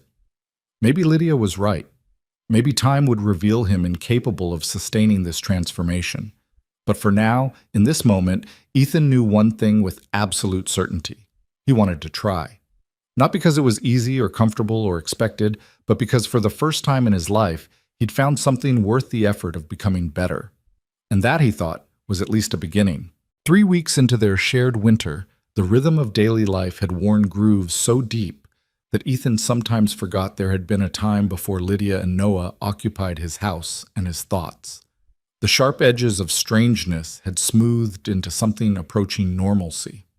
Meals taken together, chores divided naturally, evenings spent in the warm circle of firelight while Noah played and Lydia mended and Ethan carved small wooden animals that the boy collected with fierce pride. But normal didn't mean easy, and it certainly didn't mean resolved. The trouble started on a Tuesday morning when Ethan woke to the sound of Noah coughing, deep, rattling coughs that seemed too large for such a small chest. He found Lydia already up, sitting on the edge of the bed with Noah cradled against her, one hand pressed to the boy's forehead. "He's burning up," she said without preamble, her voice tight with controlled fear. "It came on during the night." Ethan crossed to them, placing his own hand against Noah's flushed cheek. The heat radiating from the child's skin was alarming, and when Noah opened his eyes, they were glassy and unfocused. "Mama," the boy whispered, his voice raw. "My throat hurts." "I know, sweetheart, I know." Lydia's hand stroked his hair with automatic tenderness, but her eyes, when they met Ethan's, were sharp with worry. "We need to bring the fever down." They spent the morning in careful rotation, cool cloths applied to Noah's forehead and wrists, small sips of water coaxed past cracked lips, constant monitoring of his temperature and breathing. The boy drifted in and out of fevered sleep, sometimes calling for his mother, sometimes muttering words that made no sense. By afternoon, the fever had climbed higher despite their efforts. Noah's breathing had taken on a wheezing quality that made Ethan's chest tighten with remembered dread. He'd seen pneumonia take strong men in a matter of days. In a child this small, the progression could be even faster. "We need a doctor," Ethan said. Lydia looked at him with eyes that held both hope and resignation. "The nearest doctor is in town. 20 miles in this snow. I can make it on copper. 4 hours there, 4 back if I push hard. That's 8 hours. What if something happens while you're gone? What if he gets worse and I can't—" Her voice cracked, the iron control she'd maintained all day finally showing fissures. Ethan knelt beside the bed, his hand covering hers where it rested on Noah's chest. "He needs medicine we don't have. Needs someone who knows more than home remedies and hope. I have to try. The snow's deep, the temperature's dropping. You could get lost, freeze—" "I won't." He said it with more confidence than he felt, but Lydia needed certainty right now, not his own fears. "I know this land. I've ridden it in worse conditions." She searched his face, weighing risk against necessity, and finally nodded. "Go, but Ethan—" She caught his arm as he stood. "Come back, both of you. Noah needs his father." The word hit him square in the chest. Father. She'd said it so naturally, claiming the title for him without ceremony or hesitation. In the middle of crisis, with her son burning with fever, she'd named Ethan what he'd been afraid to claim for himself. "I'll come back," he promised. He prepared quickly. Heavy coat, extra layers, supplies in case the weather turned. Lydia packed food he wouldn't have time to eat and tied a scarf around his neck with shaking hands. "Tell the doctor it's lung fever, probably pneumonia," she said, her medical knowledge gleaned from years of necessity. "Tell him Noah's 3 years old, small for his age, but otherwise healthy. Tell him—" Her voice broke again. "Tell him to hurry." Ethan pulled her close in a brief, fierce embrace. She stiffened in surprise, then melted against him for just a moment, allowing herself the luxury of borrowed strength. "Keep him cool, keep him hydrated. I'll be back before dark." He released her and moved to the bed where Noah lay, small and frighteningly still. Ethan brushed the dark hair from the boy's forehead. "Hold on, son. I'm going to get help." Noah's eyes fluttered open, unfocused but seeking. "Don't go," he whispered. "Please don't go." The plea nearly undid Ethan's resolve, but Lydia was there, gathering Noah close, murmuring reassurances. "He's coming back, sweetheart. He's getting medicine to make you better. He's coming back." Ethan forced himself out the door before he could change his mind, before the fear in Noah's eyes could root him in place. He saddled Copper with swift efficiency, checking and double-checking every strap and buckle. The gelding sensed the urgency in his movements and stood still, patient and ready. The ride into town was brutal. Snow had drifted across the road in places, forcing Ethan to navigate by landmarks and instinct. The cold was vicious, seeping through his layers to chill his core despite constant movement. But he pushed on, keeping Copper to a steady pace that balanced speed with the horse's endurance. His mind cycled through scenarios, each worse than the last. Noah's fever climbing until it burned away reason and life both. Lydia alone, helpless, watching her son slip away while Ethan was too far to help. The ride back finding only grief and recrimination. He forced the thoughts down and focused on the immediate. The next drift to navigate, the next landmark to identify. The steady rhythm of Copper's gait eating away miles between crisis and solution. Town emerged from the white like salvation. Ethan went straight to the doctor's house, a neat structure near the church, and pounded on the door with fists gone numb inside his gloves. Doctor. Harrison was an older man, gray-bearded and sharp-eyed, who took one look at Ethan's frost-rimed face and stepped back to let him inside. "Need help," Ethan managed through chattering teeth. "My son, lung fever." The doctor's questions were rapid and precise. Age, symptoms, duration, current condition. Ethan answered as best he could, relaying Lydia's observations with the accuracy she'd drilled into him before he left. "Pneumonia, most likely," Dr. Harrison confirmed. "Could be serious in a child that young. I'll need to come out to your place." "Now?" "Now." The doctor was already moving, gathering his bag, calling for his wife to prepare supplies. "You look half frozen yourself. Sarah will get you warm while I ready the wagon." "No wagon. Too slow in this snow. We ride." Dr. Harrison assessed Ethan's condition with a practiced eye. "You're in no shape to make the return trip. You'll collapse halfway back and do your son no good frozen in a drift." "I'll make it." Something in Ethan's voice must have convinced him, because the doctor simply nodded and began preparing for the journey. His wife pressed hot coffee and bread into Ethan's hands, and he consumed them mechanically, barely tasting either, but feeling strength return to his limbs. They set out within 30 minutes of Ethan's arrival. Dr. Harrison rode his own horse, a sturdy bay accustomed to winter calls, while Ethan led the way on Copper. The return journey was harder than the trip in, Ethan's body protesting every movement, exhaustion pulling at his awareness, only sheer will keeping him upright in the saddle. But he'd made a promise. To Lydia, to Noah, to himself. He would return. He would bring help. He would not fail them. The ranch appeared as the sun touched the western horizon, painting the snow gold and orange and blood red. Smoke rose from the chimney in a thin gray column, and Ethan felt something in his chest release at the sight. Home. Still standing, still functional, still waiting. They burst through the door in a rush of cold air and urgency. Lydia looked up from the bed where she sat with Noah, her face gaunt with exhaustion and fear, but flooding with relief at the sight of them. "Thank God," she breathed. Dr. Harrison took charge immediately, examining Noah with swift competence while asking Lydia questions about symptoms and progression. Ethan stood back, suddenly useless now that he'd completed his part, watching as the doctor confirmed what they'd feared. "Pneumonia. Early stages yet, which is fortunate. Another day without treatment, and we'd be having a different conversation." He began removing items from his bag, bottles and instruments, cloth and bandages. "I'll need hot water, clean cloths, and a space to work." Lydia and Ethan moved in concert, fetching what was needed, preparing the sick room, following the doctor's instructions with the precision of soldiers under command. Noah whimpered at the examination but lacked the strength to resist, his small body limp and cooperative in his mother's arms. "He'll need careful nursing over the next few days," Dr. Harrison said, measuring medicine into a spoon. "This will help with the fever and the infection, but the real work is keeping him comfortable, keeping him breathing. If the congestion gets into his lungs too deep, we'll have more serious problems." "Tell us what to do," Lydia said. "We'll do it." The doctor outlined a regimen of medicine doses, steam treatments to ease breathing, positioning to prevent fluid accumulation. He showed them how to listen for dangerous changes in Noah's breathing, how to monitor the fever's progress, when to send for him again if things deteriorated. "I'll stay tonight," he said finally. "Make sure the medicine takes hold, but after that, it's up to you two. This boy will need constant attention for at least a week, maybe more."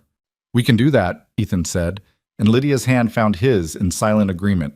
They worked through the night in shifts. Lydia sitting with Noah while Ethan prepared steam treatments, then Ethan taking watch while Lydia forced down food and attempted rest. Dr. Harrison dozed in a chair by the fire, waking at intervals to check his patient and adjust treatment as needed. Dawn found Noah's fever finally beginning to break, the terrifying heat diminishing to something merely concerning. His breathing remained labored but steady, and when the doctor listened to his chest, he nodded with cautious optimism. He's turned the corner, not out of danger yet, but moving in the right direction. He looked at Ethan and Lydia, taking in their exhaustion, the fear still etched in every line of their faces. "You two did well. Getting me here when you did, that probably saved his life." Lydia's composure finally cracked. She pressed her hands to her face, shoulders shaking with silent sobs. All the terror and helplessness of the past day pouring out now that there was space for it. Ethan moved without thinking, pulling her against his chest, one hand cradling the back of her head while she wept into his shirt. "He's all right," Ethan murmured. "He's going to be all right." "I was so scared," she whispered against him. "So scared I was losing him, that I wouldn't be enough, that I couldn't—" "You were enough. You are enough. You kept him alive until help arrived." She pulled back enough to look at him, her eyes red-rimmed and fierce. "We kept him alive. You rode through a blizzard to get the doctor. You risked everything. He's my son." The words came easier now, weighted with truth rather than uncertainty. "Of course I did." Dr. Harrison cleared his throat diplomatically. "I'll head back to town now that the worst is past, but I'll return in 2 days to check on him. In the meantime, follow the treatment plan exactly, and get some rest, both of you. Exhausted caregivers help no one." Ethan saw him out and paid him double what he asked, pressing bills into the doctor's hand despite his protests. "You saved my son's life. This doesn't come close to covering that debt." Dr. Harrison studied him with kind eyes. "You're good people, Ethan Hale. That boy's lucky to have you both." After the doctor left, Ethan returned to find Lydia still sitting beside Noah's bed, her hand resting on his chest to feel the rise and fall of each breath. The boy slept peacefully now, color returning slowly to his pale cheeks. "You should rest," Ethan said softly. "I can't. Every time I close my eyes, I see him slipping away. Then I'll sit with him. I'll wake you if anything changes." She looked at him with such naked gratitude that Ethan felt something shift fundamentally inside him. This wasn't about proving himself anymore, wasn't about earning a place in their lives through demonstrated competence. This was about family, about being the person who sat vigil when illness struck, who rode through storms for medicine, who shouldered burden not because duty demanded it, but because love made it impossible to do otherwise. And he did love them, he realized. Somewhere in the past 3 weeks, love had crept in past his defenses and taken root. Not the wild, reckless passion of his youth, but something deeper and more enduring. The kind of love that showed up in steady presence and quiet sacrifice, that measured success in small recoveries and shared burdens. "Thank you," Lydia whispered, "for coming back, for not disappearing when things got hard." "Where else would I go? This is home, you and Noah. You're my family." Her eyes filled with fresh tears, but she smiled through them. "Yes," she said simply. "We are." She allowed him to lead her to his bedroom, the one he'd been sleeping in while she and Noah occupied the other. She was asleep almost before her head touched the pillow, exhaustion finally claiming what adrenaline had forestalled. Ethan returned to Noah's bedside and settled into the chair Lydia had vacated. The boy's face in sleep looked heartbreakingly young and vulnerable. 3 years old, barely started in life, already fighting battles that would have defeated weaker souls. "You're strong," Ethan told the sleeping child. "Strong like your mother. You're going to beat this, and you're going to grow up healthy and capable. I promise you that. I promise I'll be here to see it." The words felt like a vow, binding and irrevocable. Whatever doubts he'd harbored about his capacity for fatherhood, whatever fears about commitment and permanence, the crisis had burned them away like fever burned away infection, leaving behind only clarity. He was Noah's father, not because biology demanded it, but because he'd chosen it through action and presence and the willingness to ride through blizzards for his son's life. He was Lydia's partner, Not because circumstance had thrown them together, but because they'd proven capable of facing crisis side by side, trusting each other with what mattered most. He was building family. Not the broken, harsh version he'd known in childhood, but something new and better. Something worth every sacrifice, every difficult moment, every instance of choosing presence over flight. Noah stirred in his sleep, murmuring something unintelligible. Ethan dampened a cloth and wiped the boy's face, checked his breathing, adjusted the blankets. Simple tasks, but they felt profound in their ordinariness. This was fatherhood, not grand gestures but consistent care, not occasional heroics but daily presence. He could do this. More than that, he wanted to do this. The day passed in quiet routine, medicine administered, meals prepared and consumed, Noah's condition monitored for any sign of decline or improvement. Lydia slept for several hours before waking and taking over Noah's care with renewed energy. They worked together seamlessly now, anticipating each other's needs, moving around each other in the small space with practiced efficiency. By evening, Noah's fever had dropped further, and his breathing had eased enough that Dr. Harrison's predicted recovery seemed not just possible but likely. The boy even woke long enough to take some broth and ask in a scratchy voice if the horses were all right. "They're fine," Ethan assured him, "waiting for you to get better so you can visit them." "Tomorrow?" Noah asked hopefully. "Maybe in a few days. You need to rest and get strong first." Noah accepted this with a small nod and drifted back to sleep, his hand curled around Ethan's finger in unconscious trust. That night, after they'd settled Noah for sleep and cleaned up from dinner, Lydia joined Ethan by the fire. They sat in companionable silence for a while, each processing the events of the past 2 days in their own way. "I misjudged you," Lydia said finally. "When I came here, I expected you to be like other men I'd known. Quick to promise, quick to disappear when things got difficult. But you didn't disappear." "I won't," Ethan said. "Not now, not ever. You and Noah, you're mine to protect and provide for. That's not a burden I'm carrying, it's a privilege I'm claiming. Even when it's hard, even when being a father means riding through blizzards and sitting up all night with a sick child. Especially then. Anyone can be present when things are easy. It's the hard moments that define who we really are." Lydia studied him in the firelight, and Ethan saw her defenses finally, fully lowering.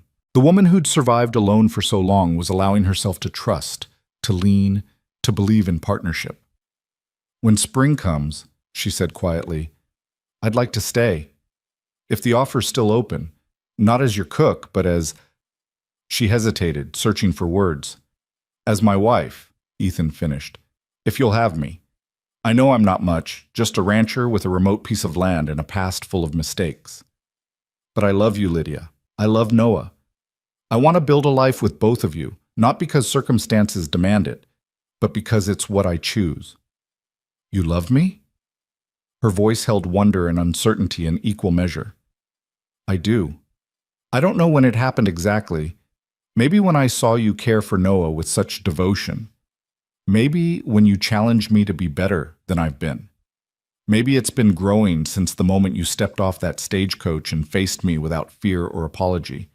He took her hand in his. "But I know it's real, and I know it's not going anywhere." Lydia's fingers tightened around his. "I loved you once, 5 years ago, or thought I did. That was infatuation, quick and shallow. This is different, deeper, built on respect and shared struggle and watching you become the father Noah needs." She paused. "I think I could love you properly, given time." "We have time. All the time you need." "Then yes," she said simply. "When spring comes, I'll marry you. Not because I need security or because Noah needs a father, though both those things are true, but because I choose you, Ethan Hale. I choose this life we're building together." He pulled her close and kissed her, not with the desperate passion of their first encounter 5 years ago, but with something stronger and truer. A kiss that spoke of commitment and partnership, of shared burdens and joint futures, of love earned through presence rather than merely felt in passing. When they parted, Lydia rested her forehead against his. "We should tell Noah, when he's better. He should know his parents are getting married. His parents, Ethan repeated, testing the phrase. I like the sound of that. So do I. They sat together by the fire long into the night, making quiet plans for a future that now seemed not just possible, but inevitable. They talked about expanding the house to give Noah his own room, about teaching him to ride as soon as he was old enough, about the ranch they'd build together through combined effort and shared vision. In the bedroom, Noah slept the deep, healing sleep of a child on the mend. His breathing was steady, his fever gone, his small body already beginning to repair what illness had damaged. In the main room, his parents planned a future that would give him stability and love, that would replace the scarcity and uncertainty of his early years with abundance and security. And in Ethan's heart, something that had been broken for longer than he'd known how to name finally began to heal. The emptiness that had driven him to isolation, to drifting, to shallow connections and shallow pleasures, it was filling with something real and solid and permanent. He'd found his family, not through biology alone, though that was part of it, but through choice and commitment and the willingness to become someone better than he'd been. He'd found home.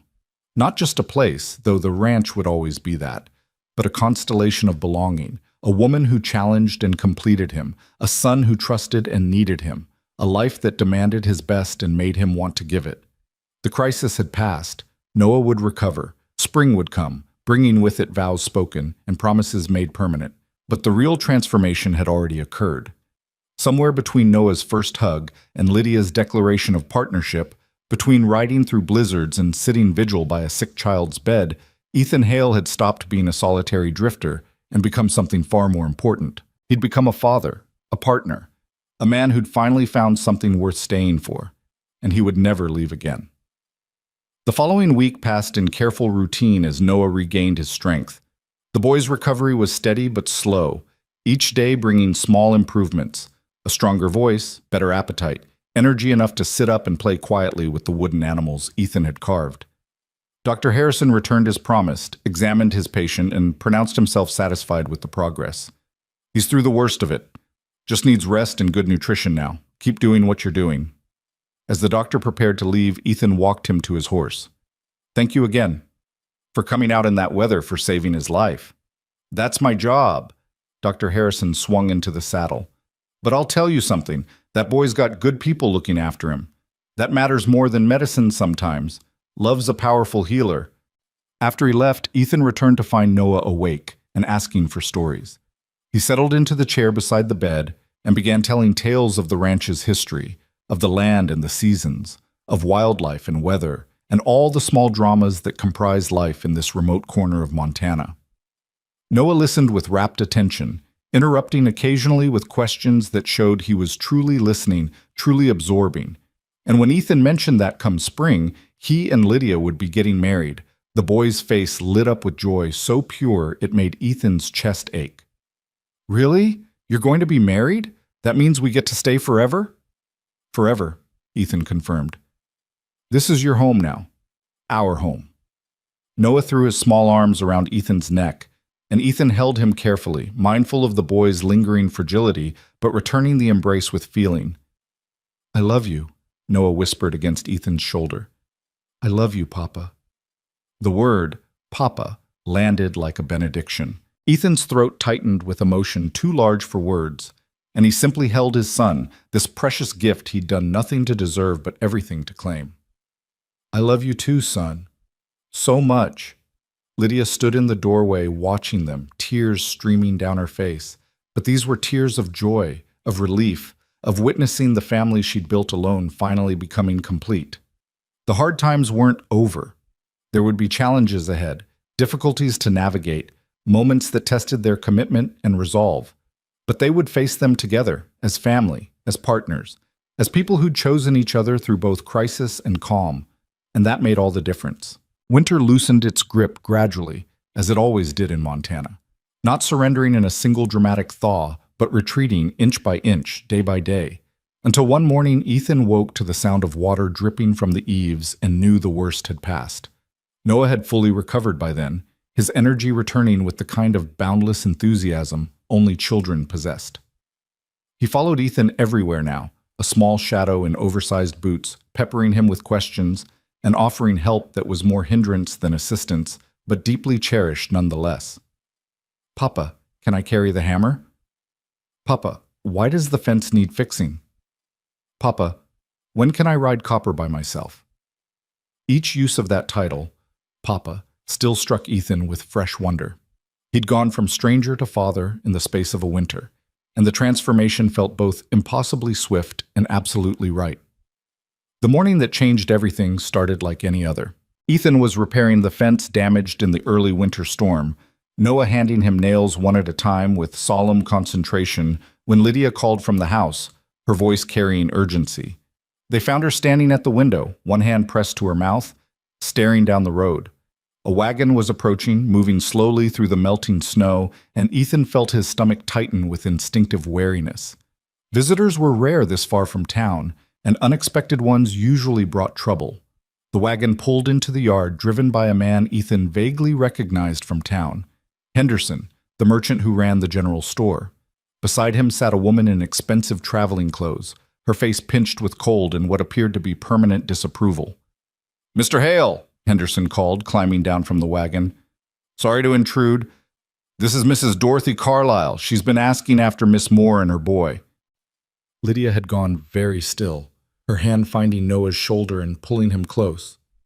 "Mrs. Carlyle," she said, her voice carefully neutral. "I didn't expect to see you here." The woman descended from the wagon with Henderson's assistance, her eyes sweeping over the ranch with undisguised disdain before settling on Lydia with something approaching triumph.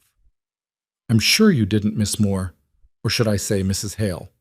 Though I understand no wedding has actually taken place, despite you living here in sin with this man and exposing an innocent child to such impropriety." Ethan felt anger kindle hot and immediate in his chest, but Lydia's hand on his arm stopped him from speaking. "My living arrangements are none of your concern, Dorothy. On the contrary, they're very much my concern. You see, I've been appointed by the territorial court to investigate the welfare of children in questionable situations. And a woman living unwed with a man, no matter how they justify it, creates a questionable situation indeed." Noah pressed closer to his mother, his small face confused and frightened. Lydia's fingers tightened on his shoulder, her knuckles white with the force of her grip. "What do you want?" Ethan asked, his voice hard. Mrs. Carlyle turned her attention to him, her expression calculating. "I want to ensure this child is being raised in a proper environment. From what I've learned in town, Miss Moore arrived here under the pretense of employment, but has been living as your mistress, exposing young Noah to moral corruption." "That's a lie," Ethan said flatly. "Lydia was hired as my cook. She's done that job and done it well. Anything else is slander." "Then you deny that you're the child's father? Because my sources indicate otherwise. They say you claimed paternity shortly after Miss Moore arrived." Ethan felt the trap closing. If he denied Noah, he betrayed everything he'd built with his son. If he confirmed it, he gave this woman ammunition to paint Lydia as immoral. Their arrangement is scandalous. "Noah is my son," Ethan said clearly. "I didn't know of his existence until Lydia arrived. When I learned the truth, I claimed him immediately. There's nothing improper about a father providing for his child and the child's mother." "Under one roof? Unmarried? That's the very definition of improper, Mr. Hale." Mrs. Carlyle's smile was sharp and cold. "I have the authority to remove children from unsuitable environments. Unless you can demonstrate that this situation has been rectified, I'm prepared to take young Noah into territorial custody until a proper placement can be arranged." "No!" The word tore from Lydia's throat, raw and desperate. She pulled Noah fully behind her, as if she could physically shield him from this threat. "You can't take him. He's my son. A son you've raised in poverty and questionable circumstances. A son who nearly died of pneumonia just weeks ago due to inadequate care and remote living conditions." "He nearly died because children get sick," Ethan interjected, "and he survived because we got him proper medical care. Dr. Harrison will testify to that." "Dr. Harrison may testify to your handling of the crisis, but he cannot testify to the moral environment in which this child is being raised." Mrs. Carlyle's gaze swept over them with contempt. "I've seen situations like this before. A woman of loose morals, a man unwilling to make an honest commitment, a child caught in the middle. The territorial courts take such matters seriously. Henderson shifted uncomfortably, clearly regretting his role in this confrontation. Mrs. Carlyle, perhaps nothing, Mr. Henderson. You fulfilled your obligation by bringing me here. You may wait in the wagon. The merchant retreated gratefully, leaving the four of them locked in tense standoff. Noah had begun to cry quietly, and the sound of it, frightened, confused, cut Ethan deeper than any blade. "What would it take?" Lydia asked, her voice shaking. "What would satisfy you that Noah is properly cared for?" "Marriage," Mrs. Carlyle said bluntly. "Legal, documented marriage, a proper home with married parents raising their child in accordance with societal standards. Absent that, I'm removing the boy today." "Today?" Lydia's face went white. "You can't." "I can and I will. Unless you can produce marriage documentation proving this situation has been legitimized." Ethan's mind raced through possibilities. The nearest preacher was in town, 20 miles away. Even if they rode hard, by the time they returned, Mrs. Carlyle could be gone with Noah, disappeared into the territorial system where finding him might take months or longer. "We're engaged," Ethan said. "Planning to marry come spring. Plans are not documentation. I need proof of marriage, not intentions." Mrs. Carlyle began moving toward Noah. "Now, if you'll release the child—" "No." Ethan stepped between her and his family, his body language making clear she'd have to go through him. "You're not taking him." "Mr. Hale, I have legal authority." "I don't care about your authority. That's my son. You want documentation? Fine. Henderson," Ethan called to the merchant still sitting in the wagon. "You're a territorial notary, aren't you?" Henderson climbed down slowly. "I am, but then you can witness and document a marriage contract." "Ethan," Lydia started. "Right now," Ethan continued, his eyes never leaving Mrs. Carlyle's face. "We'll draw up a proper contract, witnessed and notarized. That's as legally binding as any church ceremony." Mrs. Carlyle's expression soured. "A contract marriage is highly irregular, but legal," Henderson interjected, warming to the idea now that it offered resolution. "In the territories, marriage by contract is recognized by the courts. I've notarized several myself." "We have paper," Lydia said, her voice gaining strength. "Ink, whatever's needed." They moved inside, the confrontation shifting to the warmer confines of the house. Ethan cleared the table while Lydia fetched paper and ink. Henderson, relieved to be doing something constructive rather than facilitating child removal, began outlining what the contract needed to contain. "Names, dates, declaration of intent to marry, assumption of mutual obligations," Henderson recited. "Witness signatures, my notary seal. It won't be fancy, but it'll be legal." Ethan took up the pen, his hand steady despite the chaos of the past hour. He wrote carefully, forming words that would bind his life to Lydia's in the eyes of the law and the territorial courts. "I, Ethan James Hale, do hereby enter into marriage contract with Lydia Ann Moore. I claim her as my wife, her son Noah as my legal son and heir, and accept all obligations of provision, protection, and partnership attendant to this union."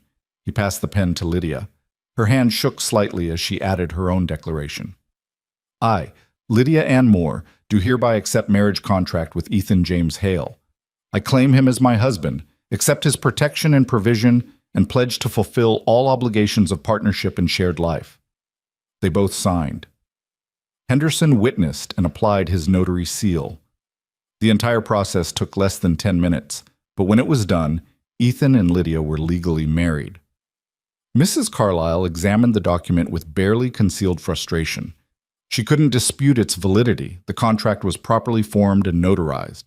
Her excuse for removing Noah had evaporated. "This is highly irregular," she said finally. "But legal," Ethan repeated. "My son is being raised by his married parents in a proper home. Your concerns have been addressed." The woman's lips pressed into a thin line. She'd been outmaneuvered, and she knew it. "I'll be filing a report with the territorial office.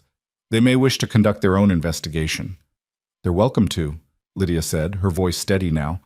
"They'll find a child who's loved, cared for, and thriving." Mrs. Carlyle swept toward the door, her defeat evident in the rigidity of her spine. Henderson followed, offering apologetic glances over his shoulder.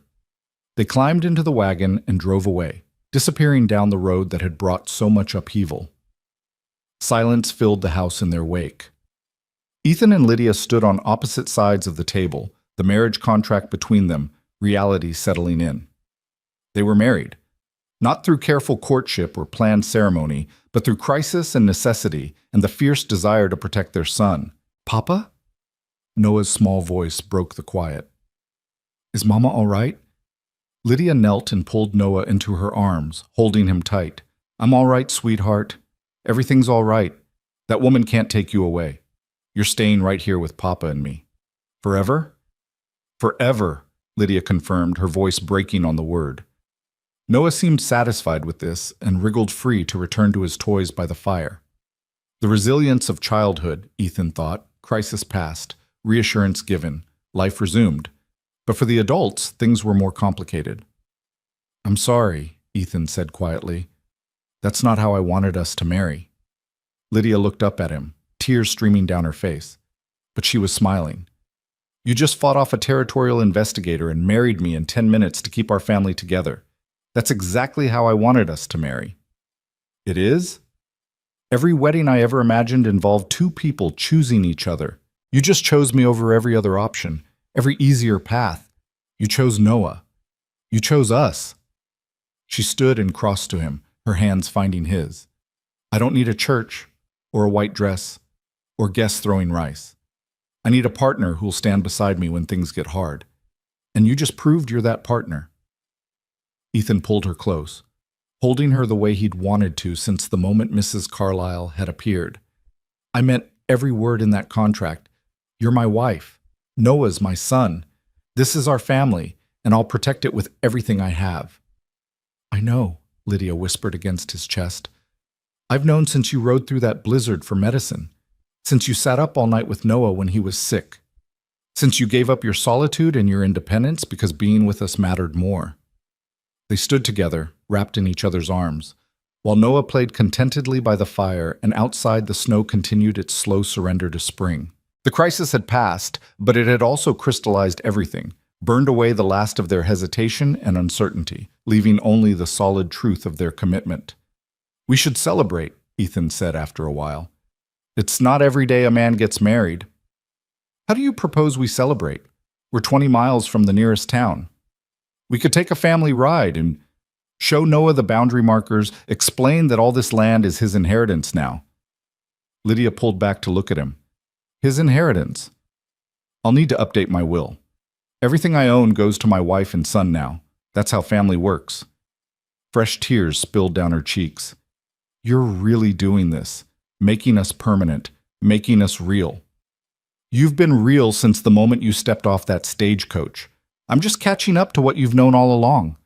They bundled Noah into his warmest clothes and saddled the horses, Copper for Ethan, Frost for Lydia, with Noah riding in front of her.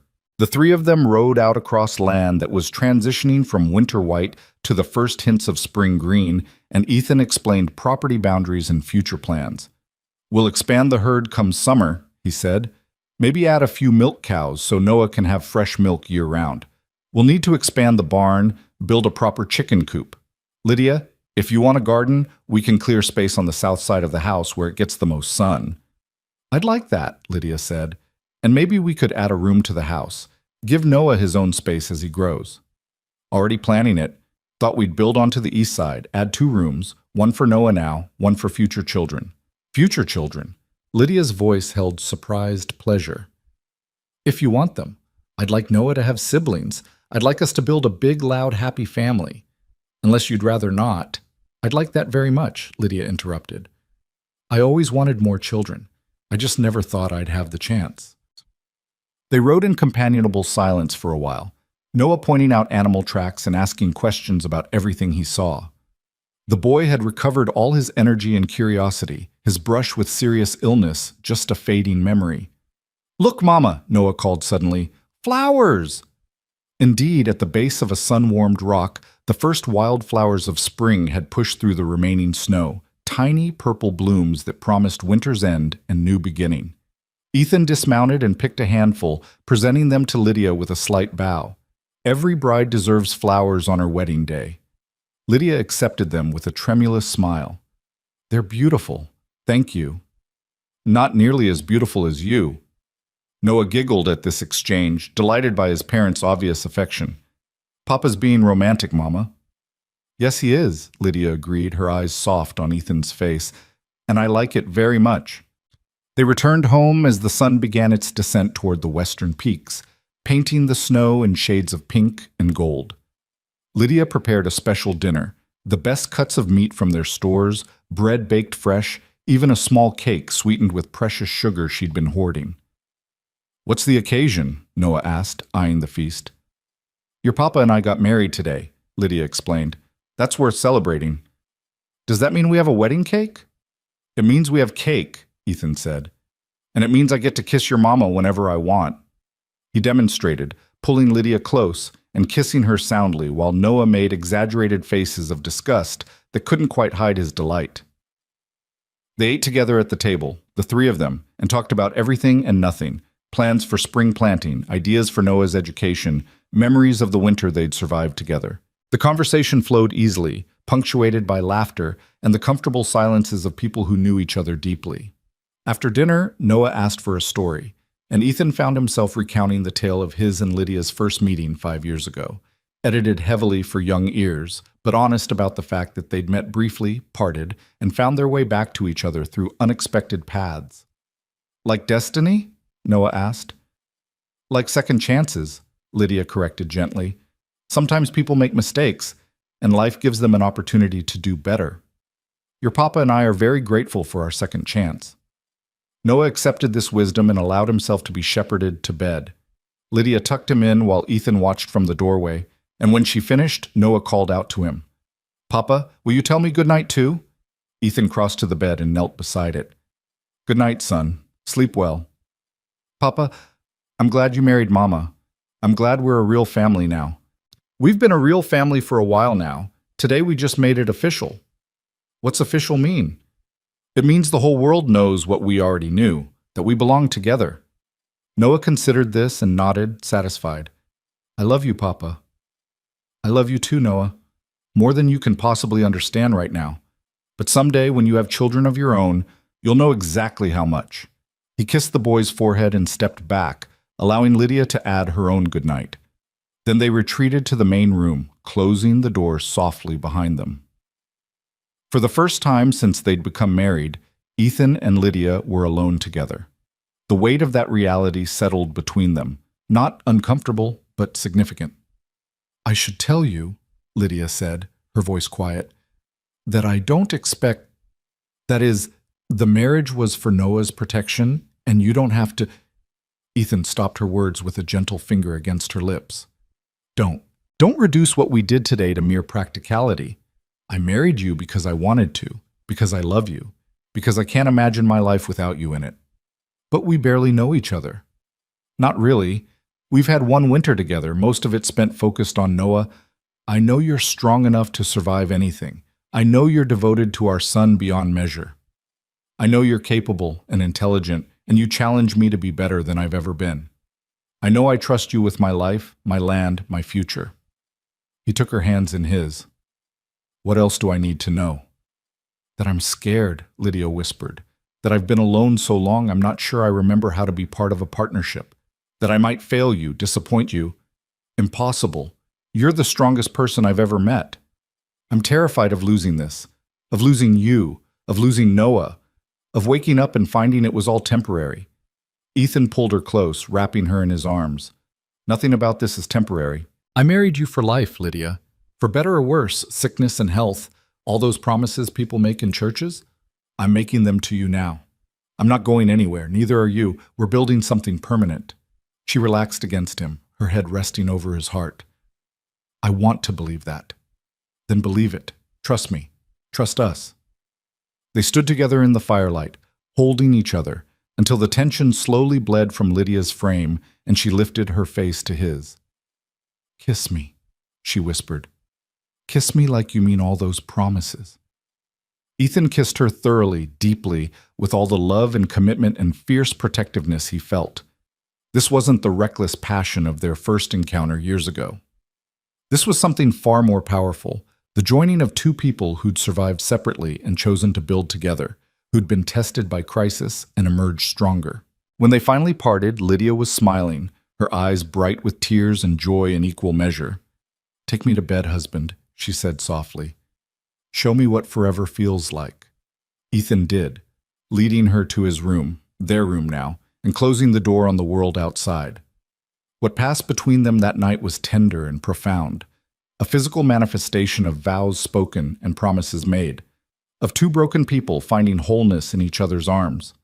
Later, as Lydia slept peacefully against his chest, Ethan lay awake and marveled at the turn his life had taken. 6 months ago, he'd been alone in this house, convinced that solitude was strength and attachment was weakness. Now he was a husband and father, building a family and a legacy, discovering that real strength came not from isolation, but from the courage to connect, to commit, to choose love over fear. He thought about the man he'd been, selfish, directionless, moving through life without anchoring to anything meaningful. That man was gone, burned away by responsibility and love and the daily choice to show up for the people who needed him. In his place was someone better, someone capable of sacrifice and partnership and the kind of enduring commitment that built futures worth living. Spring arrived in earnest over the following weeks, bringing with it new life and renewed energy. The snow retreated to the highest peaks. Grass pushed through the thawing ground. The ranch awakened from winter's dormancy. Ethan and Lydia worked together expanding the house, adding the rooms they'd planned. Noah helped however a small boy could, carrying tools and nails, offering encouragement, delighting in watching his home grow. In May, a letter arrived from the territorial office. Formal notification that their marriage contract had been registered and recognized, that Noah Hale was listed as the legal son and heir of Ethan Hale, that all matters of custody and propriety had been resolved to the court's satisfaction. Mrs. Carlyle's investigation had found nothing objectionable. The matter was closed. Lydia wept when she read the letter, relief and joy mingling freely. "It's really over. He's really ours. They can't take him away." "He was always ours," Ethan reminded her. "But yes, now it's official in every way that matters." Summer brought the first cattle drive to market, and Ethan took Noah along to teach him the business side of ranching. The boy absorbed everything with his characteristic intensity, asking questions and making observations that showed a sharp mind and genuine interest. "He's going to be a good rancher," one of the other cattlemen observed. "Got his father's eye for stock and his mother's head for numbers." Ethan felt pride swell in his chest. His son, his legacy, the future he was building through daily presence and patient teaching. They returned home to find Lydia waiting with news that made Ethan's heart nearly burst with joy. She was pregnant. Due in late winter around the anniversary of the day she'd first arrived at the ranch. "Another child," Ethan breathed, his hand resting on her still flat belly. "A brother or sister for Noah." "Are you happy?" Lydia asked, suddenly uncertain. Happy doesn't begin to cover it. Grateful, blessed, astounded that my life turned out so much better than I deserved. Noah was ecstatic at the prospect of being a big brother. He immediately began planning all the things he'd teach the new baby: how to feed the horses, how to identify animal tracks, how to slide on the frozen pond. "The baby won't be able to do those things for years," Lydia gently reminded him. "Then I'll wait," Noah said with the absolute certainty of a 4-year-old. "I'm very patient." Autumn arrived with its riot of color, and Ethan and Lydia decided to hold a proper wedding ceremony, not because they needed it legally, but because they wanted to celebrate their union publicly, to stand before their community and claim each other with joy rather than desperate necessity. The ceremony was simple, held on the ranch with Dr. Harrison officiating and half the town in attendance. Lydia wore a dress she'd sewn herself, pale blue instead of white, practical but beautiful. Noah stood between them, solemn and proud, as Ethan and Lydia renewed the vows they'd first made in crisis. "I choose you," Ethan said, his eyes on Lydia's face. "Not because circumstance demands it, but because loving you is the best decision I've ever made." "I choose you," Lydia responded, "not because I need you to survive, but because building a life with you brings me joy beyond measure." They kissed as husband and wife for the second time, and the assembled guests cheered. The celebration lasted into the evening, with music and dancing and more food than their small community had seen in months. As the sun set and the party continued, Ethan found himself standing at the edge of the gathering, watching his wife dance with their son, both of them laughing with pure delight. Dr. Harrison joined him, a cup of punch in hand. "You've built something good here, Ethan. A family, a home, a future. You should be proud." "I am, but I'm also aware how close I came to missing all of it. If Lydia hadn't been brave enough to track me down, if she hadn't given me a chance to be better than I'd been, but she did, and you rose to the occasion. That's what matters." The doctor clapped him on the shoulder. "I've delivered a lot of babies and treated a lot of sick children in my years, but I've rarely seen a family as solid as yours. Hold on to that." "I intend to, for the rest of my life." Winter returned as it always did, bringing with it the deep snows and bitter cold that defined Montana. But this winter was different from the last. The house rang with laughter and conversation. Noah had grown confident and capable, helping with chores and keeping his mother entertained while her pregnancy progressed. Lydia bloomed in her pregnancy, her earlier fears of loss and instability replaced by serene confidence in the life they'd built. She and Ethan had fallen into rhythms of partnership that made the work of ranching and homemaking feel natural and shared. On a February night when the wind howled around the house and snow piled deep against the walls, Lydia went into labor. Dr. Harrison had been staying with them for the past week, anticipating the baby's arrival, and he took charge with calm efficiency. Ethan sat with Noah in the main room, holding the boy close while Lydia's laboring cries came from behind the closed bedroom door. Noah was frightened, and Ethan did his best to reassure. "Mama's all right. She's just working hard to bring the baby here safely." "It sounds like she's hurting." "She is hurting, but it's the kind of hurt that brings something wonderful. Soon you'll have a little brother or sister." "I want a brother," Noah declared. "Someone to teach things to." Hours passed. The labor was long and difficult, and Ethan found himself pacing, praying to a deity he'd never paid much attention to, bargaining with fate for Lydia's safety and the baby's health. Finally, just before dawn, a new cry joined Lydia's. Thin and reedy, and absolutely perfect. Ethan's breath caught. Dr. Harrison emerged, smiling. "Congratulations! You have a daughter, mother and baby both doing well." Ethan sagged with relief. "Can we see them?" "Give us a few minutes to get cleaned up. Then yes." When they were finally admitted, they found Lydia propped up in bed, exhausted but radiant, holding a tiny bundle wrapped in blankets. Noah climbed carefully onto the bed, his eyes huge with wonder. "She's so small," he whispered. "You were this small once," Lydia told him. "Now you're her big brother. You'll help protect her and teach her, just like you said." "What's her name?" Ethan and Lydia exchanged glances. They'd discussed names, but suddenly the ones they'd considered felt wrong. Then Ethan thought of the wildflowers that had bloomed in the snow on their wedding day, small and fragile, but determinedly alive. "Hope," he said softly. "Her name is Hope." Lydia's eyes filled with tears. "Hope. Yes, that's perfect." They spent that first day as a family of 4, marveling at the tiny person who'd joined them, watching Noah tenderly touch his sister's impossibly small fingers. The house felt complete in a way it never had before. That evening, after Noah had been put to bed and Hope slept peacefully in her cradle, Ethan and Lydia sat together by the fire. "A year ago," Lydia said quietly, "I was terrified. Arriving here, confronting you with Noah, not knowing if you'd send us away or accept us. I never imagined it would turn into this." "Neither did I. I thought I wanted solitude. Turned out what I really wanted was just waiting for the right people to share it with." "Were those people?" "You're everything." Ethan took her hand, threading their fingers together. "You and Noah and Hope. You're the reason I wake up in the morning, the reason I work hard and plan for the future, the reason I'm grateful to be alive." "No regrets? About the life you gave up, the freedom?" "The only thing I regret is the years I wasted before I found you, before I became the man our children need me to be." Lydia leaned against him, her head on his shoulder. "You're exactly the man we need, exactly who I dreamed of, but never thought I'd find. They sat in comfortable silence, listening to the wind outside and the peaceful sounds of their children sleeping. This was what Ethan had been searching for all his wandering years without knowing it. Not adventure or excitement or the next horizon, but this profound sense of belonging, of being needed and wanted and loved without condition. The years that followed brought their share of challenges. There were harsh winters and dry summers, sick livestock and failed crops, the constant struggle of making a living from unforgiving land. But there were also moments of transcendent joy.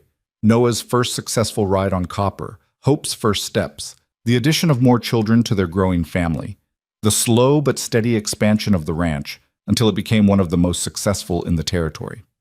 Through it all, Ethan and Lydia stood together, partners in every sense. They divided labor and decisions, supported each other through difficulties, celebrated victories large and small. What had begun as desperate necessity transformed into the deepest kind of love, the kind built on respect and shared struggle and daily choice. Noah grew into a capable young man who managed the ranch with skill and dedication, who married well and gave Ethan and Lydia grandchildren who ran through the house with the same energy Noah had once possessed. Hope grew beautiful and fierce, inheriting her mother's strength and her father's determination, eventually becoming a teacher who brought education to the children of ranching families scattered across the territory. On their 20th anniversary, Ethan and Lydia stood on the porch of the house they'd expanded together, watching the sun set over land that had become truly theirs through years of devoted stewardship. "Do you remember the day I arrived?" Lydia asked, "standing in that yard with Noah, not knowing if you'd even acknowledge us? I remember thinking my peaceful winter was ruined. Turned out it was saved." "Saved from what?" "Emptiness. Meaninglessness. A life that looked like freedom, but felt like prison." Ethan pulled her close. "You gave me purpose, Lydia. You and Noah and all the children who came after. You gave me a reason to be better than I was." "We gave each other that gift," Lydia corrected. "I was just surviving before. You taught me to live." Inside the house, their grandchildren laughed and their children called out greetings. The life they'd built hummed with energy and love, with the kind of deep contentment that came from knowing you'd chosen well and worked hard and built something that would outlast you. "No regrets?" Ethan asked, echoing a question from years ago. "Not a single one," Lydia answered. "This life, this family, this love, it's everything I never dared to hope for." "Hope," Ethan repeated, thinking of their daughter and the name they'd given her. "Funny how that worked out. The thing we named our child turned out to be what saved us both. Hope and courage, the courage to give each other a second chance, and the wisdom to choose love over fear." They stood together as the sun painted the sky in shades of gold and crimson, two people who'd started as strangers and built something extraordinary through commitment and partnership and the daily choice to stay, to work, to love. The stranger who'd brought the past back had given Ethan a future worth living. The man who'd almost run had found the courage to stand and fight for what mattered. And together, they'd built a legacy that would endure long after they were gone. A ranch, a family, a love story that proved second chances were real and redemption was possible, and the best things in life were worth every sacrifice required to claim them. As darkness fell and stars emerged overhead, Ethan and Lydia turned and walked back into the house, into the warmth and noise and beautiful chaos of the family they'd created. They were home. They were whole. They were exactly where they belonged, and they would never leave again.